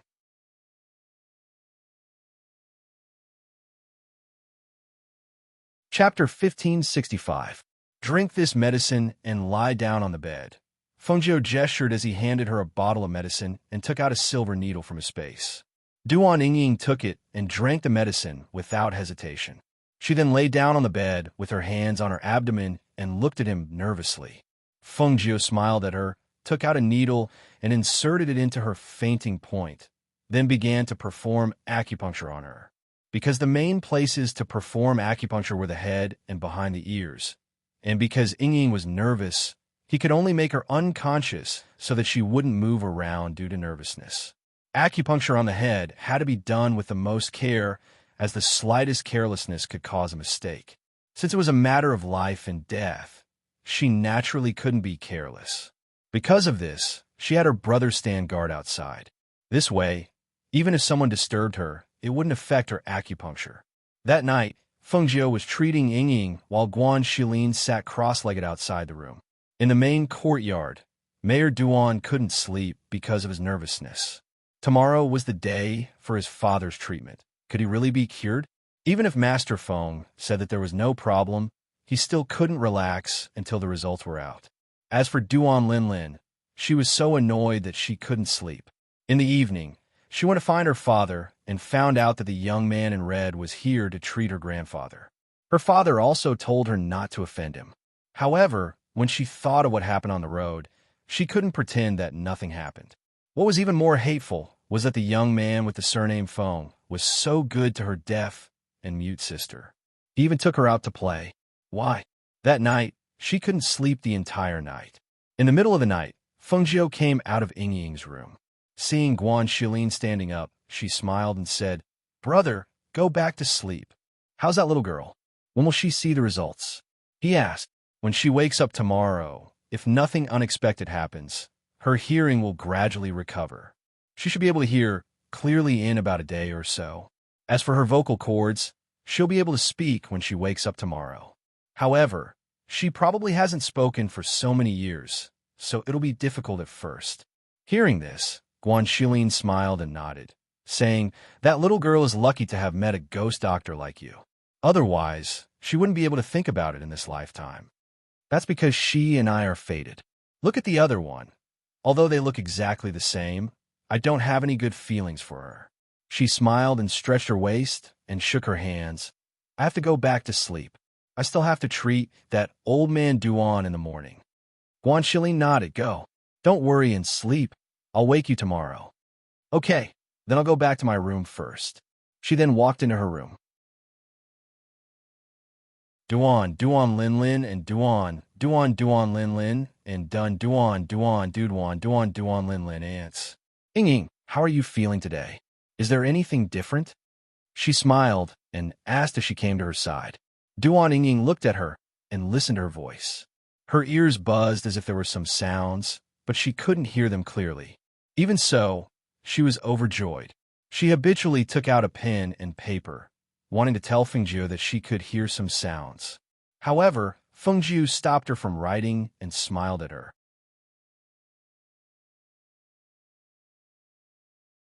Chapter 1566. Duan Yingying nervously moved her lips and carefully called out, Fengjiu." When the hoarse voice carefully came out of her mouth, although the voice was hoarse and unpleasant to the ear, it still made her so excited that tears flowed out. I can speak. I can speak." Her hands tightly grasped Fengjiu's hand as she spoke with a trembling voice. She was so excited and happy that she couldn't control herself. Guan Shilin on the side laughed loudly. "This is nothing.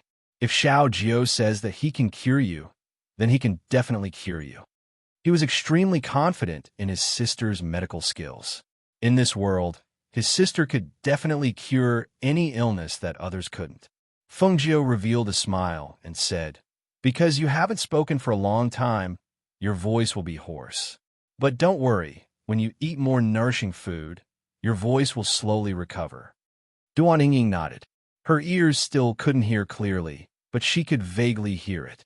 For her, this was already something she didn't dare to hope for in the past. Remember, don't speak in front of others. Calm down and cook some nourishing food to eat. Here is a bottle of medicinal liquid. Take it 3 times a day. She took out a bottle of medicinal liquid and gave it to her, then said, "We will probably be back in the evening. You don't have to wait." After that, she went out with Guan Shilin. Today, the treatment for old Master Duan was in another family's ice cellar, so they had to go out. When they reached the front yard, the Duan family's master, who had been waiting for a long time, saw Fengjiu come out and sighed in relief. He hurriedly walked up. "Young Master Feng, everything is ready. We can set off now." Fengjiu nodded and walked out with him. They got into the carriage that was prepared outside and went to the other family's residence together. On the Meng family's side, the Meng family master knew that they would come today, so he waited outside the manor. When he saw the carriage slowly approaching, his gaze swept past the front and landed on the carriage behind. The one sitting inside should be that red-clothed youngster with two sacred expert emblems, right? The carriage in front stopped, and City Lord Duan got down first. He cupped his hands and smiled at the Meng family head. "Brother Meng, sorry to disturb you today." "It's nothing." He smiled and cupped his hands, saying, "The ice bed is ready. We're just waiting for you, City Lord." After a brief exchange of pleasantries, Governor Duan ordered his men to bring his unconscious father to the Meng family's ice cellar. Guan Shilin was the first to step out of the carriage, followed by Feng Jiu, who was dressed in a dazzling red robe.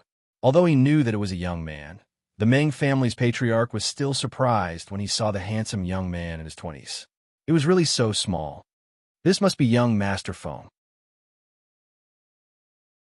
The Meng family's patriarch stepped forward and cupped his hands in greeting. He smiled and said, "Seeing you in person is better than hearing about you."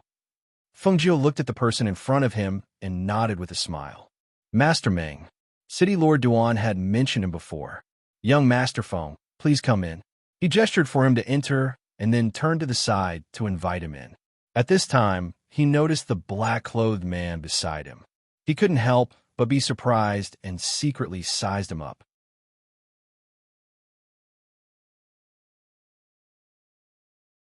Chapter 1567. Seeing him staring at Guan Shilin, Feng Jiu just smiled faintly and walked in with him. Mayor Duan first led his people to follow Patriarch Meng's people to the ice cellar. Then Feng Jiu and the others followed. Patriarch Meng glanced at Feng Jiu, then said to the mayor, "If there's anything else you need, just say it. If it's within my ability, I won't refuse." Hearing this, the mayor's impression of the Meng family deepened. He nodded and smiled. "Brother Meng, don't worry.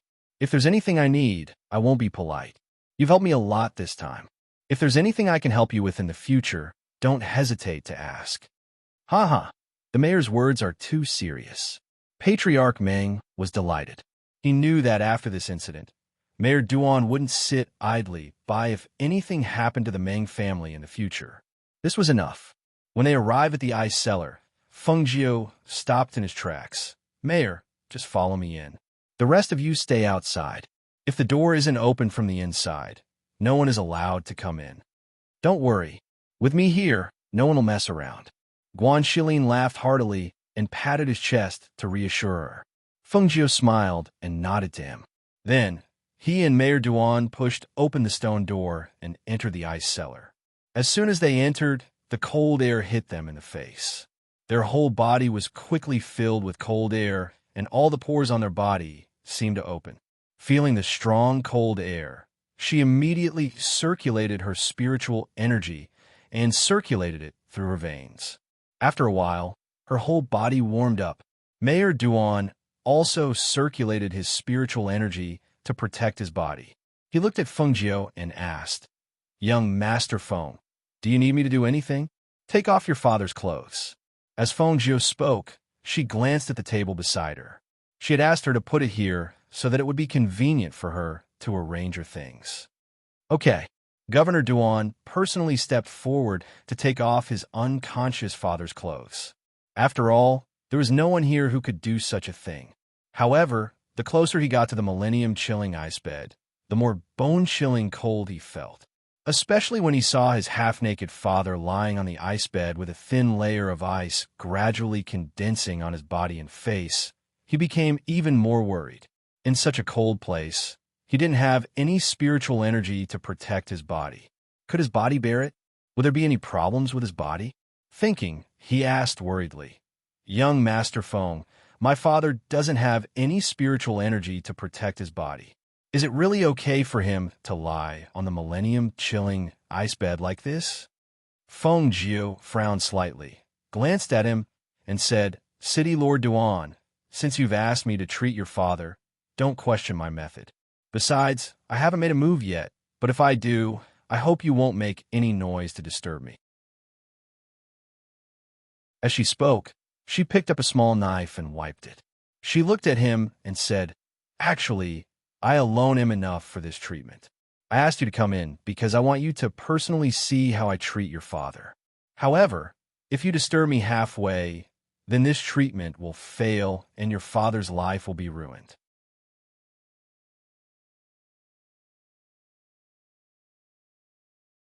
Chapter 1568.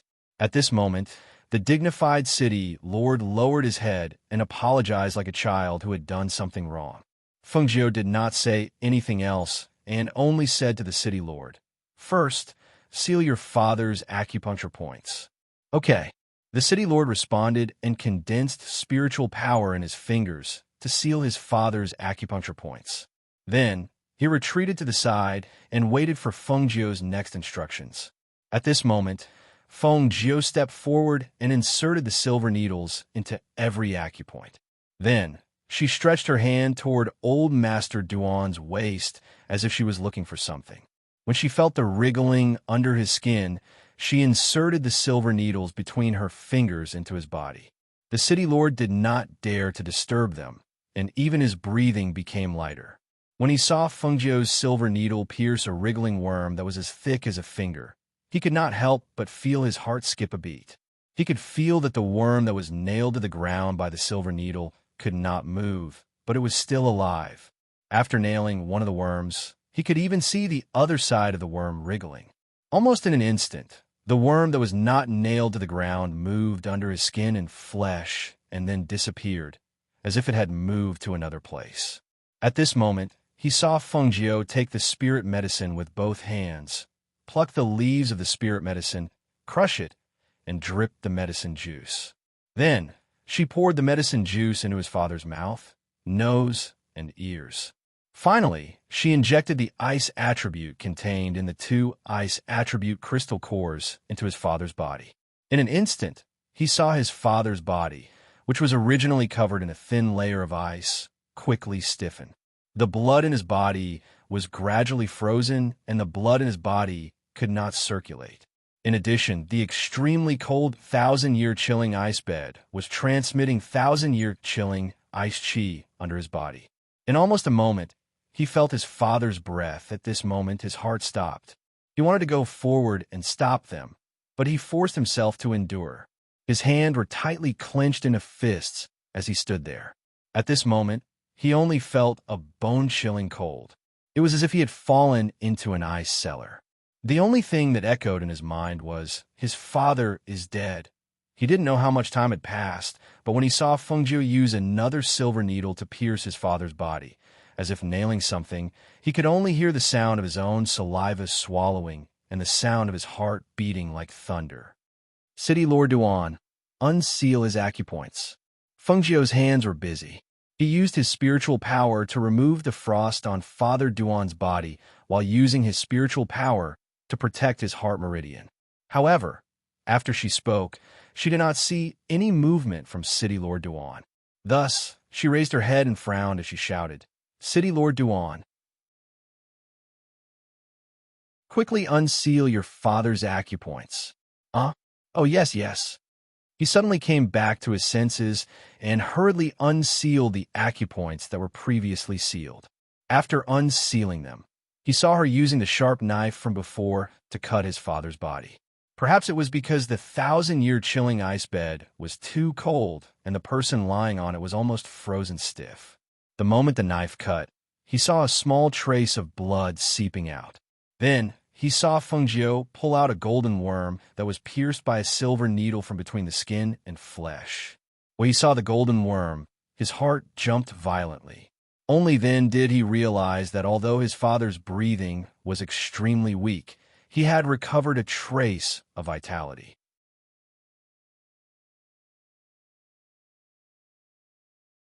Chapter 1569. Unlike the atmosphere in the ice cellar, Mayor Meng didn't leave. Instead, he stood outside the ice cellar and looked at the burly man at the stone door. He smiled and said, "How should I address you?" Guan Shilin, who was guarding the stone door like a guardian, glanced at him and said, "My surname is Guan." "Oh, so it's Brother Guan." Patriarch Meng nodded and said with a smile, "I see that young Master Feng trusts you a lot. Is Brother Guan one of young Master Feng's people?" Hearing this, Guan Shilin smiled. He knew that Patriarch Meng was trying to get information out of him, so he only said, "Yes, I'm sure I'm one of her people. I'm responsible for her safety." "I see." Patriarch Meng looked at him and said, "But judging from Brother Guan's aura, you don't seem like an ordinary guard." I think you must have a big background. Ha ha ha. Patriarch Meng, you're mistaken. In fact, I'm just a mercenary who's trying to make a living. I don't have much of a background. He laughed loudly and chatted with him casually, just to pass the time. On the other side, Duan Linlin, who took advantage of the fact that Feng Jiao and the others were not in the City Lord Mansion, ran to Duan Yingying's courtyard. After searching everywhere, she found her sister, who looked exactly like her, was in the kitchen. Thus, she angrily walked forward and pulled her out. When she was outside, she forcefully flung her hand and flung her away. She angrily shouted, "Let me ask you, why is that young man in red living in the same courtyard as you? Don't forget that you're deaf and mute. You can't afford to offend someone like that." Duan Yingying looked at her in a daze. Hearing her sister's words, she couldn't help but lower her head and stand there helplessly. "Yes, how could I forget that you're deaf and mute? It'd be strange if you could hear me. Scolding you is a waste of time and energy." She snorted and glared at her, then turned and left. Duan Yingying raised her head and looked at her sister's angry figure leaving. She lowered her eyes and turned back to the kitchen to cook. She had never thought of comparing herself to others. Living in this courtyard, she endured loneliness alone. Even if she was unhappy, she would still smile. In the past, she had always been the only one living in this courtyard. In this family, the only one who could make her happy and make her worry was her elder brother, who only came back once or twice a year. As for the others, she already knew that they all treated her as invisible and didn't like her existence, right?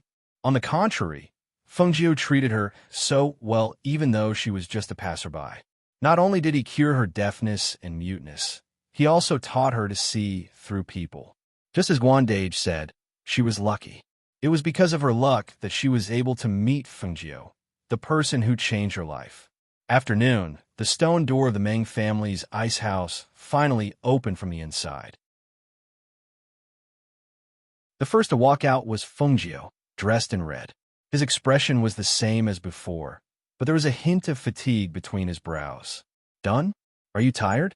If you're tired, go back and rest." Guan Shilin was the first to go up to Feng Jiao's side. As soon as he got close, he could feel the cold air around him and immediately frowned. "The cold air around you is very strong." As he spoke, he looked at the Meng family head and said, "Meng family head, can I trouble you to have someone check if the ginger soup I asked you to make is ready?" Okay. I'll have someone check the kitchen right away. It should be ready." As he spoke, he ordered someone to check the kitchen.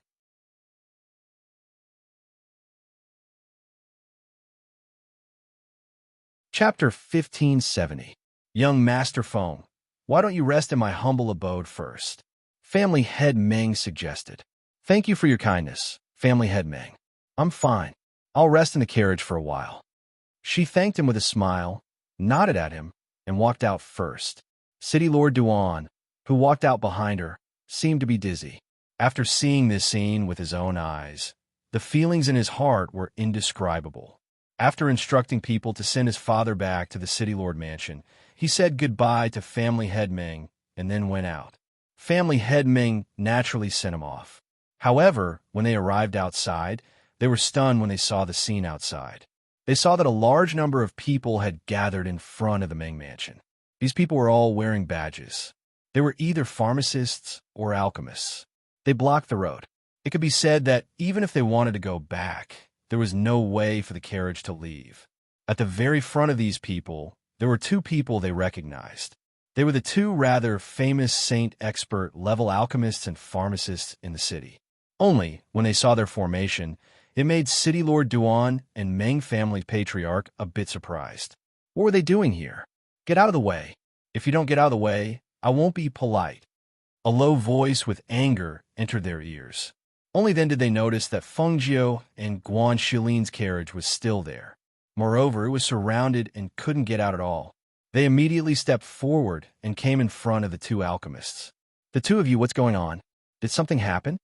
City Lord Duan asked with a trace of doubt in his eyes. When the two saw the City Lord come out, they looked at each other and said, "City Lord, we heard that a young man with 2 saint badges came to the city, so we came to take a look.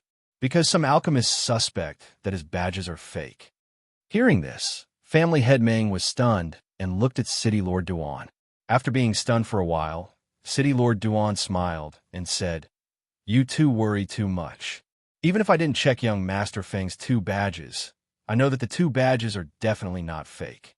Because his strength and ability are there, there's no way they can be faked."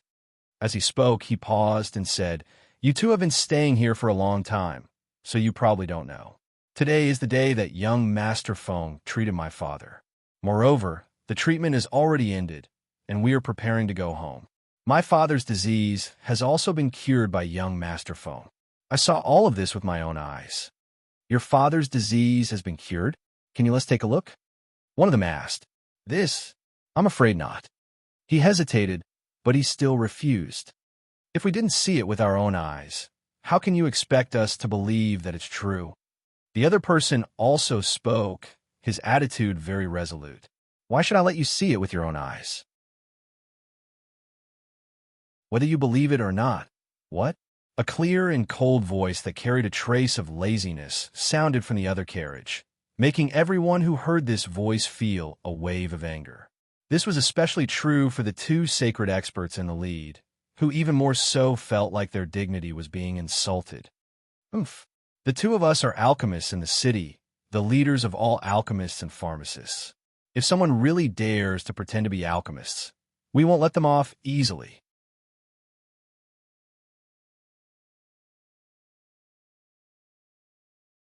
Chapter 1571. You're not allowed to leave. A shout rang out as 2 sacred masters blocked the carriage. The surrounding alchemists and pharmacists who felt that the situation wasn't serious enough all surrounded the carriage and blocked the road, as if they didn't want the person in the carriage to leave just like that. City Lord Duan saw that the development of the situation was a little unexpected, and his face couldn't help but darken as he frowned.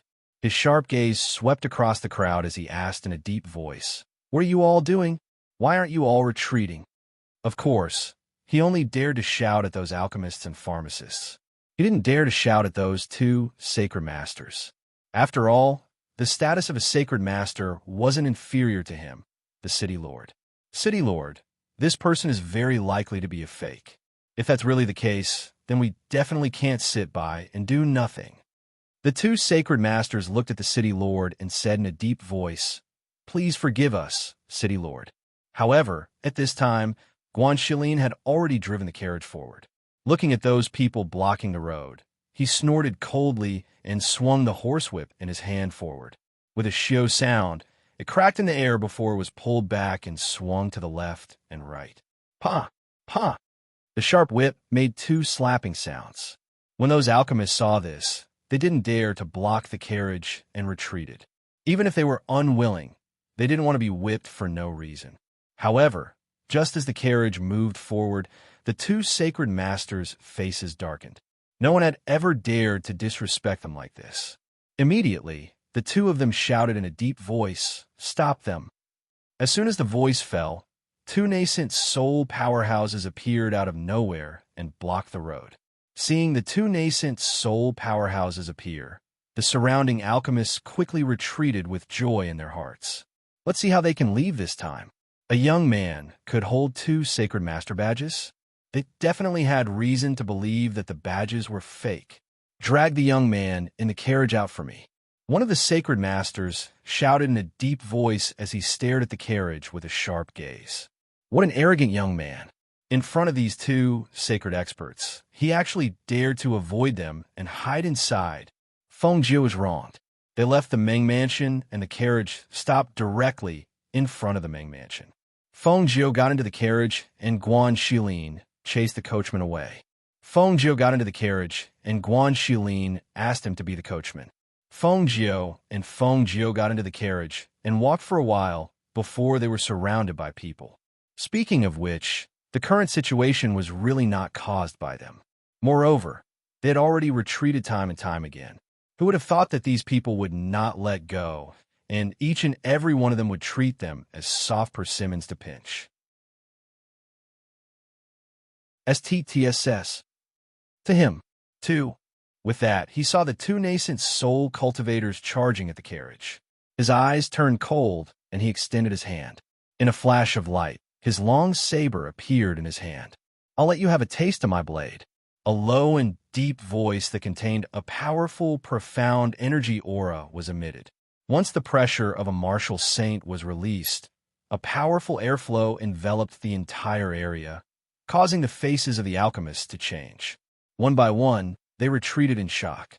They were good at refining pills and making medicine, but they weren't good at fighting. They had always stayed as far away from these people as possible. If they were careless and got injured, they would have nowhere to cry. Whoosh! Whoosh!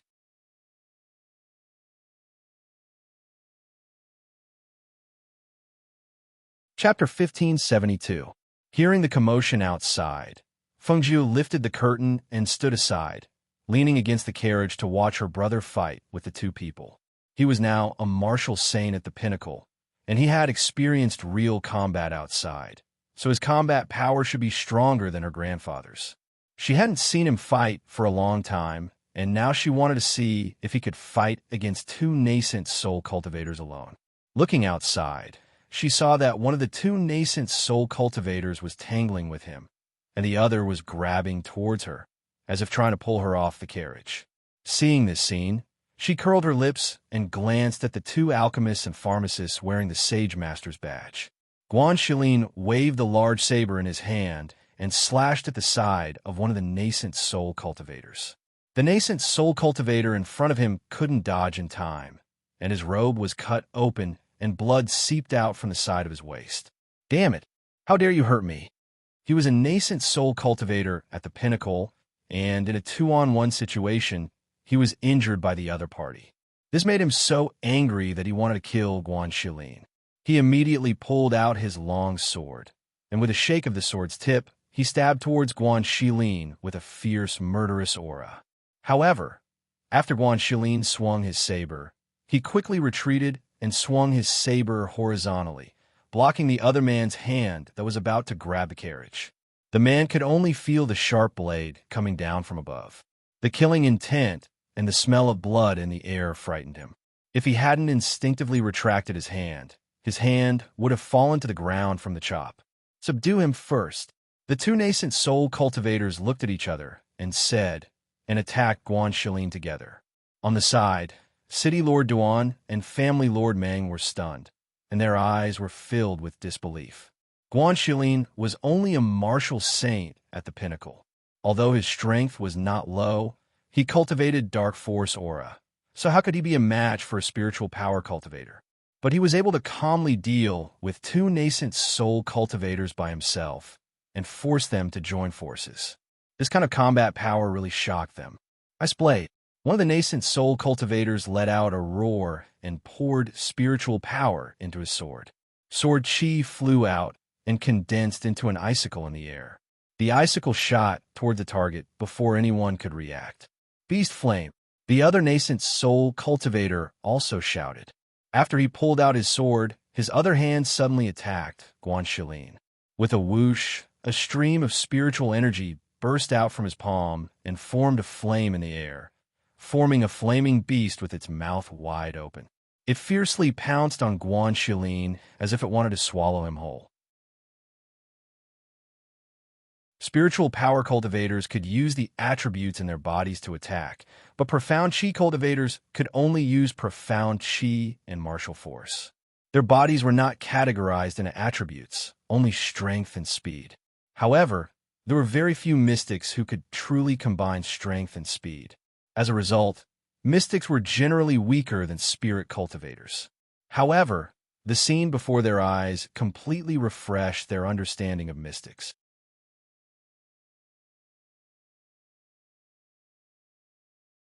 Chapter 1573. The tip of the blade that exuded a strong stench of blood was pointed at his forehead. The distance between them was less than a finger's length. This extremely close distance caused large beads of cold sweat to appear on the nascent soul cultivator's forehead.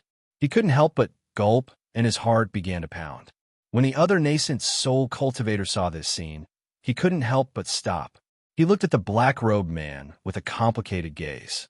It was undeniable that after this exchange, They truly admired his combat strength from the bottom of their hearts. When experts exchange blows, their strength could be seen as soon as they made a move. This Xin cultivator's combat strength was definitely above theirs. However, when they stopped, not far away from the crowd, a few black-robed men who were standing in a corner saw the scene in front of them. The eyes of the leader moved, and he gave some instructions to the people behind him. Then, he leaped up and attacked Fengjiu in the carriage. As the sacred master commands, drag the person in the carriage out. A sudden shout sounded, startling everyone. They looked in the direction of the voice and saw several black-robed men rush out. They stepped on the shoulders of the alchemists and arrived in front of them to grab Fengjiu in the carriage. Seeing this scene and hearing those words, the two sacred masters were slightly shocked. They looked at each other, but didn't say anything. They both thought that they were on the other side's side, but they didn't expect that someone was using their name to cause trouble. On the contrary, when they saw those people come out, they snorted heavily and shouted, "That's right, drag him out. This brat is too arrogant. We must teach him a lesson today." If the two of them, sacred masters, suffered a loss of face at the hands of this youth, how could they face others in the future? Moreover, this youth's two sacred master badges were definitely fake. How could they, as sacred masters, let such a person go? Caring Ling frowned. He had already shown mercy, but these people still wanted to come again? The two of you, please tell them to stop. They can't. Before the city lord could finish speaking, he was stunned by the scene in front of him. Although the several black-clothed men made the action of pulling people out of the carriage, in the next moment, they held a long sword in their hands, and with bloodthirsty ferocity, they stabbed towards Fengjiu in the carriage. Seeing this scene, he was so shocked that his heart jumped. He immediately shouted, "Stop!" His figure had already rushed out, trying to stop that person's assassination. At this time, the others also realized that something was wrong. After the Meng family's master recovered from his shock, he quickly stepped forward to help.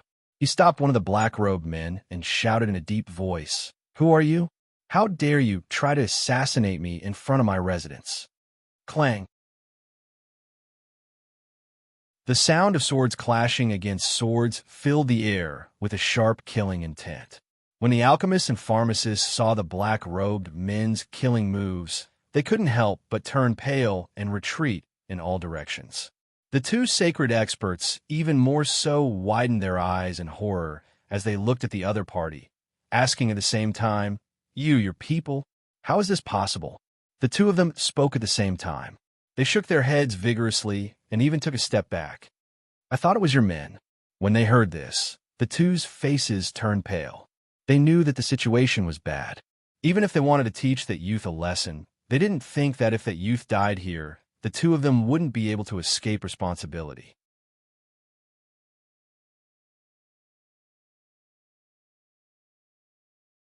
Chapter 1574. Guan Shilin sensed a bloodthirsty, murderous aura emanating from them when he saw them draw their swords and stab his sister with murderous intent. He was very familiar with this kind of bloodthirsty, murderous aura, but he didn't expect to see it here. Without much thought, he changed the direction of the saber in his hand and slashed at one of the black-robed men. "Your opponent is here." Whoosh! The sharp energy of the saber shot out, creating a terrifying airflow in the air.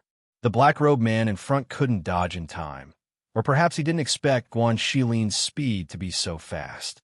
When he turned around, all he saw was the saber slashing down at him. Hiss! A shrill scream, accompanied by a strong smell of blood, spread in the air. The sharp sound was as unpleasant as the squeal of a pig being slaughtered, causing everyone to tremble in fear. They saw an arm being flung out and thrown into the air before falling to the ground, staining the ground red with blood. The face of the cultivator who had his arm chopped off was twisted and pale, and his hatred was obvious. At that moment, Guan Shilin waved his saber, and his body moved like the wind, arriving in front of the carriage. He waved his saber horizontally in front of him, pointing it diagonally at the ground. His sharp eyes were filled with intimidating pressure as he stared at the black-robed men, and his low voice was filled with murderous intent. "How dare you? How dare you murder people here?" Who are you? How dare you assassinate people here? City Governor Duan and the Meng family head also shouted sternly. They surrounded the carriage and protected Fengjiu, who was in the carriage. They felt that Fengjiu had no combat ability. However, after two of the black-robed men died, the leaders stared at Fengjiu, who was sitting in the carriage with deep eyes and a faint smile.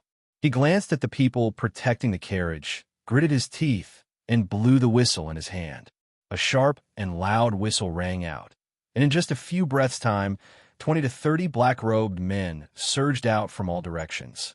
The weakest among them was at the nascent soul stage, while the strongest was at the fairy realm.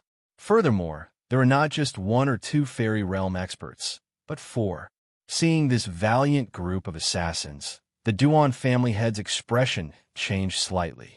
He was worried that his father's safety in the carriage would be threatened, so he immediately shouted to the people accompanying him, "Send them in the Meng mansion first."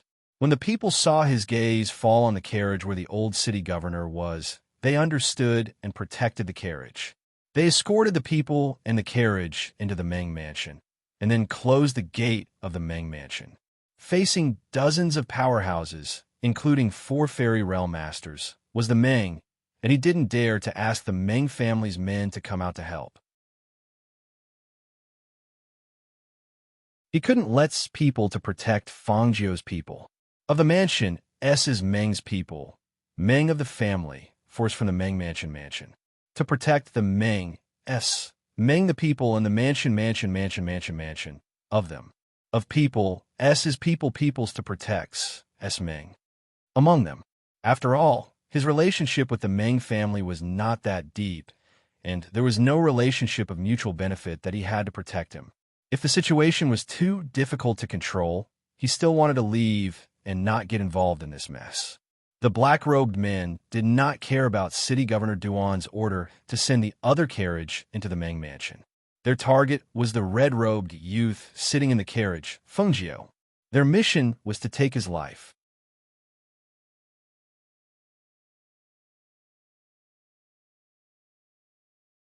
Chapter 1575. Hearing this, Mayor Duan and family head Meng looked at each other, and their hearts skipped a beat. These people were all dressed in black, so it was impossible to tell which force they were from. However, their strength, especially the strength of dozens of people, was enough to make them wary. However, if they were to retreat at this time, it would be immoral, especially for Mayor Duan. Fengjiu had just cured his father. If he were to leave him alone and watch him get killed, he would be criticized. After weighing the pros and cons in his heart, Mayor Duan said loudly, "You'd better leave quickly. Otherwise, don't blame us for being impolite." "Ha ha, good. I like to see what ability you have to protect her." One of the leaders raised his head and laughed. He raised his hand and made a gesture. The dozens of black-clothed people around him rushed forward and attacked the carriage. "Kill! Kill! Kill! Kill!" Fierce shouts containing monstrous killing intent came out from the mouths of the men in black. They no longer concealed their auras. The killing intent and the smell of blood on the men in black were even more terrifying. The surrounding people seemed to be shocked. They didn't even dare to breathe loudly and quickly retreated. In the face of such a situation, Guan Shilin was as calm as ever as he brandished his saber to meet the enemy. His gaze swept past the nascent soul cultivators and landed on the leaders. His eyes moved slightly as he knew that if he wanted to defeat the enemy, he would have to kill the leaders first. Therefore, when he saw those people rushing forward, he aimed his saber at one of the fairy realm cultivators. As for his sister, he believed that these people could not hurt her. Whoosh, whoosh. His figure moved, and the aura of his saber rang out sharply. Guan Shilin rushed into the midst of the black-clothed people alone and slashed with his saber. Every strike of his saber brought about a strong and fierce airflow. Clang! Crack! The sound of saber and sword colliding rang out. The swords in the black-clothed people's hands broke after a cracking sound. Having lost their weapons, it was even more difficult for them to resist Guan Shilin, who was as fierce as a tiger and had explosive combat strength. One by one, the corpses fell to the ground. Thick blood permeated the air, and the visible broken limbs made people tremble in fear. Once again, they were shocked by Guan Xilin's fighting strength. The morale of Mayor Duan and the Meng family's patriarch was greatly boosted when they saw this. With the addition of some people from their families, the situation quickly turned around. At this moment, Feng Jiu, who was in the carriage, saw that two of the four fairy realm powerhouses were about to attack Guan Xilin from behind. She turned her palm, and two silver needles with spiritual power shot out from her hand. Swoosh!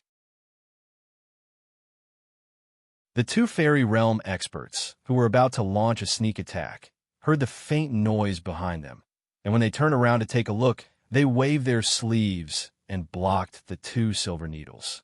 At the same time, their sinister gazes swept past the crowd and glared at the red-clothed youth in the carriage. This time, the two of them tacitly attacked at the same time. They no longer paid attention to the bystanders and directly attacked the red-clothed youth. A palm strike struck out and split the carriage in half. Bang! Boom! The carriage fell to the ground. When Mayor Duan and the Meng family's patriarch heard the noise, their hearts tightened. When they turned around, they saw the two fairy realm powerhouses standing in front of the broken pieces of the carriage. Feng Jiu, who had been sitting in the carriage, was nowhere to be found.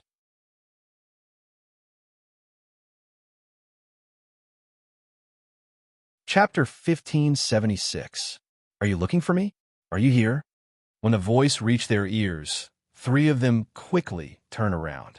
However, when they saw that Feng Jiu was actually standing behind them, and her hand was gripping the throat of one of the fairy realm experts, she twisted the hand that was gripping the throat of the fairy realm expert when she saw them turn around. Crack! With a cracking sound, the eyes of the fairy realm expert, who had been gripped by the throat and could not make a sound, widened in horror, and his body fell straight to the ground. In his dantian, a sharp dagger had pierced through his back, ending his last chance of survival.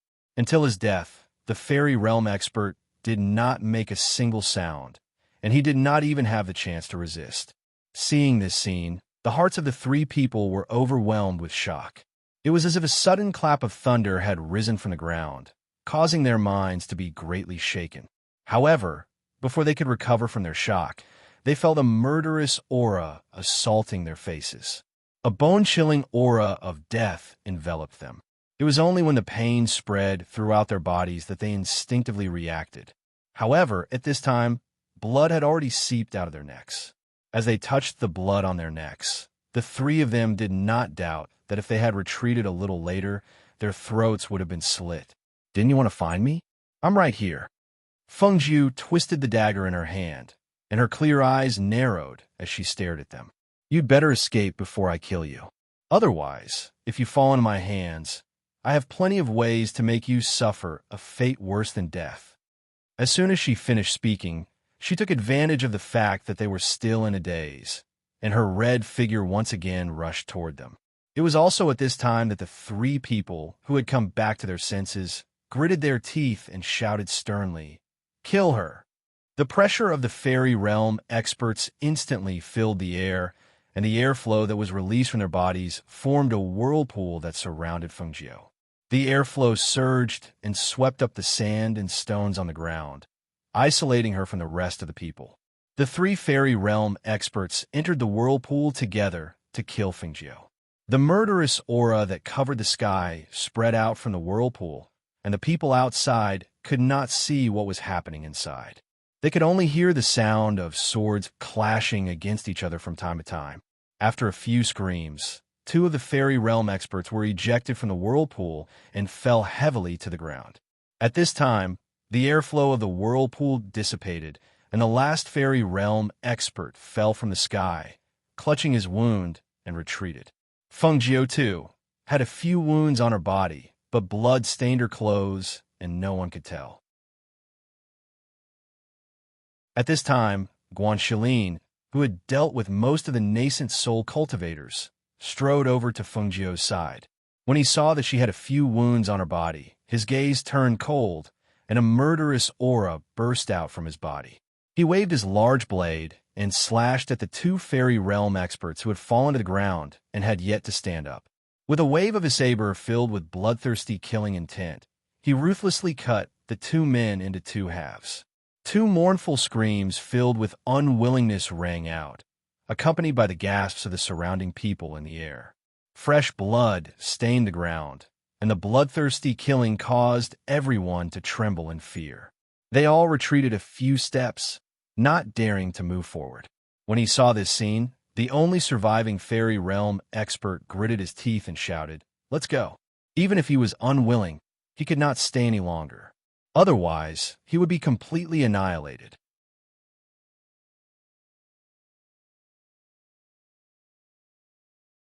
Chapter 1577. Seeing that they had retreated, Guanxilin wanted to get rid of them, but Fengjiu stopped him. "Brother, don't chase after them." She looked deeply at the black-robed men who had fled with injuries. There were only a dozen of them left, and they had suffered heavy losses this time. They probably wouldn't cause trouble for her in the near future. However, who had sent these assassins? Had she offended anyone here?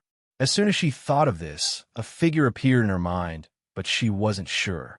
"Young Master Feng, you're injured. Are you all right?" Mayor Duan stepped forward and asked. Although he didn't know how Fengjiu had fought with the Fairy Realm Masters alone, it was obvious that Fengjiu had the upper hand. He was shocked and astonished. He had thought that she was only good at medicine, but he didn't expect her to be so powerful. Moreover, she was a master at the peak of the nascent soul realm. She hadn't reached the fairy realm, but she could fight with those at the initial stage of the fairy realm. Her fighting power was undoubtedly terrifying. "I'm fine." She glanced at the wounds on her body. "It's just a small injury." She looked at Mayor Duan and the Meng family head and said apologetically, "I'm sorry to have troubled you." "Young Master Feng, you're too kind." "We didn't help much," the two hurriedly said. "Let's go back first. Bandage your wounds," Guanxilin said from the side. He then said to Mayor Duan, "Mayor, I'll take her back to the mansion first." Okay. I'll send someone to escort you." As soon as the mayor said this, Guanxilin waved his hand to stop him. "There's no need. I'll protect her." With that, he left with Fengjiu. The mayor and the Meng family head watched as he carried the blood-dripping broadsword and escorted Fengjiu away. They couldn't help but look at the corpses of the two fairy realm masters, who had been cut in half at the waist. Looking at the bloody scene, the two of them swallowed their saliva at the same time.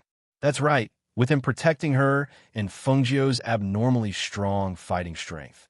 Why would they need to protect her?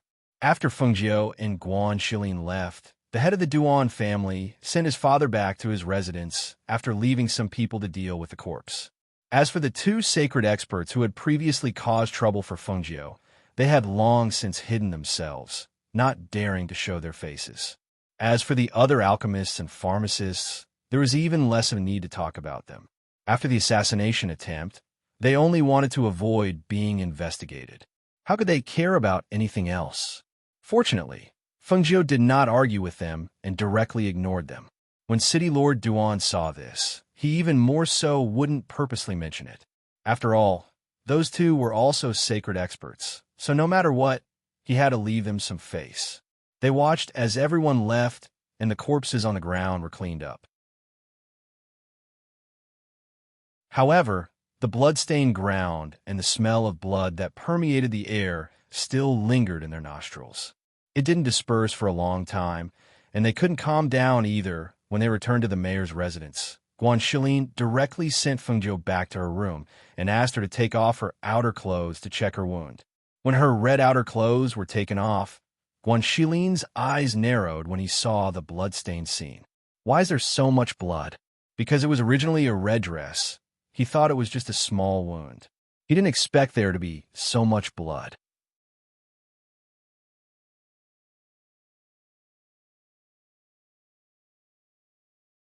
Chapter 1578. Lean against the bed and don't move around. I'll apply medicine and bandage your wounds. He said in a low voice as he took out some medicine to stop the bleeding, but she stopped him. "Brother, it's okay. You go out first. I'll heal myself," she said softly as she sat cross-legged on the bed. She took out a pill from her space and swallowed it. Hearing this, he frowned.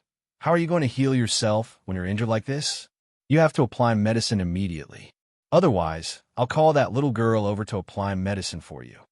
He thought that she was too embarrassed to let him apply medicine for her shoulder, so he got up and walked out, intending to call Duan Yingying over. Fengjiu stopped him and shook his head. No, I have a technique that can heal wounds on its own. No medicine can heal faster than this technique. You don't have to busy yourself. Just stand guard outside and don't let anyone disturb me. Guan Shilin didn't quite believe her, but since she said so, he didn't ask any more questions. He just replied, Okay, call me if you need anything. I'll be outside. After giving his instructions, he left the room and stood guard outside. When Duan Yingying heard that Fengjiu and the others had returned, she also came to Fengjiu's room.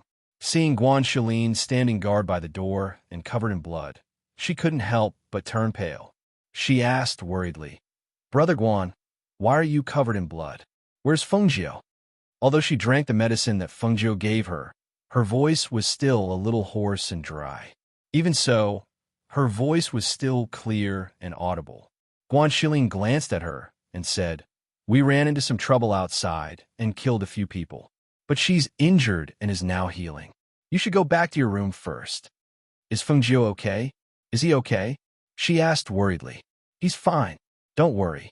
Although he said so, he clenched his fists when he thought of her white underwear being dyed red.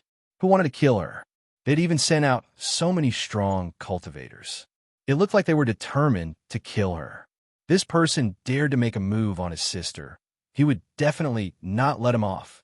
Duan Yingying was about to say something when she heard footsteps approaching. At that moment, Guan Shilin also turned around to look, so she did the same. She saw her father and younger sister hurrying over. When she saw them, she bit her lower lip and stood quietly with her head lowered. Brother Guan, is young Master Feng seriously injured? Do you want the doctors and the manor to come over and take a look? City Lord Duan asked. Why are you standing outside when he's injured? Don't you need me to bandage it? Are you a blockhead? You're just standing there like a fool. Duan Linlin scolded Guan Shilin rudely. She was about to push the door open, but before she could take 2 steps, someone grabbed her collar and threw her out. Scram! Guan Shilin shouted coldly with a dark face. His voice was like thunder that hit Duan Linlin's heart, making her feel ashamed and angry. How dare you treat me like this? I'm the daughter of the city lord. You don't want to live anymore. Shaolin, back off. Although City Lord Duan felt that Guan Shilin's attitude was not very good, he also knew that he must be in a bad mood after seeing Fengjiu injured. Therefore, he did not dare to blame him and only scolded his daughter.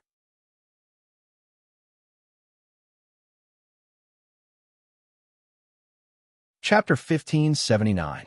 Mayor Duan, my brother needs his wounds treated to recuperate. I hope that you won't disturb him for the next 2 days. Guan Shilin said in a low voice, his sharp eyes looking at Mayor Duan. Hearing this, the mayor knew that it wasn't appropriate for him to stay, so he nodded. All right then, we'll leave first. I'll have to trouble Brother Guan to take care of things here. If you need any healers or elixirs, just let me know and I'll immediately send someone to deliver them. As soon as he finished speaking, the mayor glanced at his eldest daughter. He wanted to say something to her, but then remembered that she couldn't hear and couldn't speak, so he could only sigh and give up. Come with me. He glanced at his youngest daughter, then turned and walked out. Although Duan Linlin was unwilling, she didn't dare to disobey her father, so she could only leave with him. Seeing this, Duan Yingying paused for a moment before leaving. She couldn't help much, but she could still prepare some food for them. As for the room, after Guan Shilin left, Fengjiu adjusted the qi in her body, using the endless life force of the green lotus to heal her wounds. Her entire body seemed to be wrapped in a green light, and wherever the green energy flowed, her wounds healed at a speed visible to the naked eye. Just as Fengjiu was healing, outside Huanyan City, Xinyuan Mo's arrived with Huilang and Ing Yi. After receiving Fengjiu's message, Xinyuan Mo's, who had finished his business, came to her place.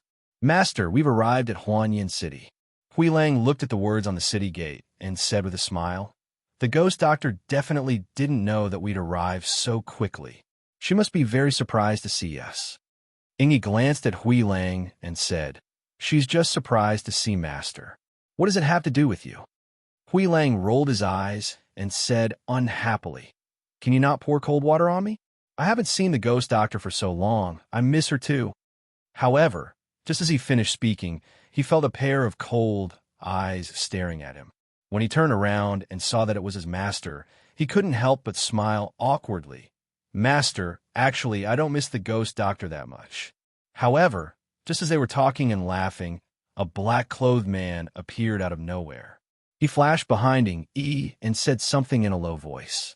Ying's expression changed slightly, and he waved the man away, then stepped forward to Xin Yuanmo's. "Master, according to our men, the ghost doctor is treating the city lord's father today. He borrowed the Meng family's Millennium Chilling ice bed, so he went to the Meng family. However, when he was about to return to the city lord's mansion after the treatment, he was assassinated by 4 fairy realm experts and dozens of black-clothed men. The ghost doctor, Guan Shalin, and the others killed 3 of the fairy realm experts, while the last one escaped with a dozen men. Our men killed them all. One of them was captured alive, and we found out that the person behind the assassination was the sect master of the Elixir Yang sect. How dare they?" A cold and deep voice came out of his mouth. When he heard that she was surrounded by several fairies, he had already walked forward, intending to check on her injuries. Hui Lang and Ying quickly followed after him. They knew that the Danyang sect's master had reached the end of his life. The 3 of them entered the city and went straight to the city's mansion. When they arrived at the gate, Hui Lang and Ying subdued them without waiting for the guards to report. They opened the gate and let their master in. You're tuning in to the Warrior Lore YouTube channel. Don't forget to subscribe and join us on this journey to catch the most captivating stories.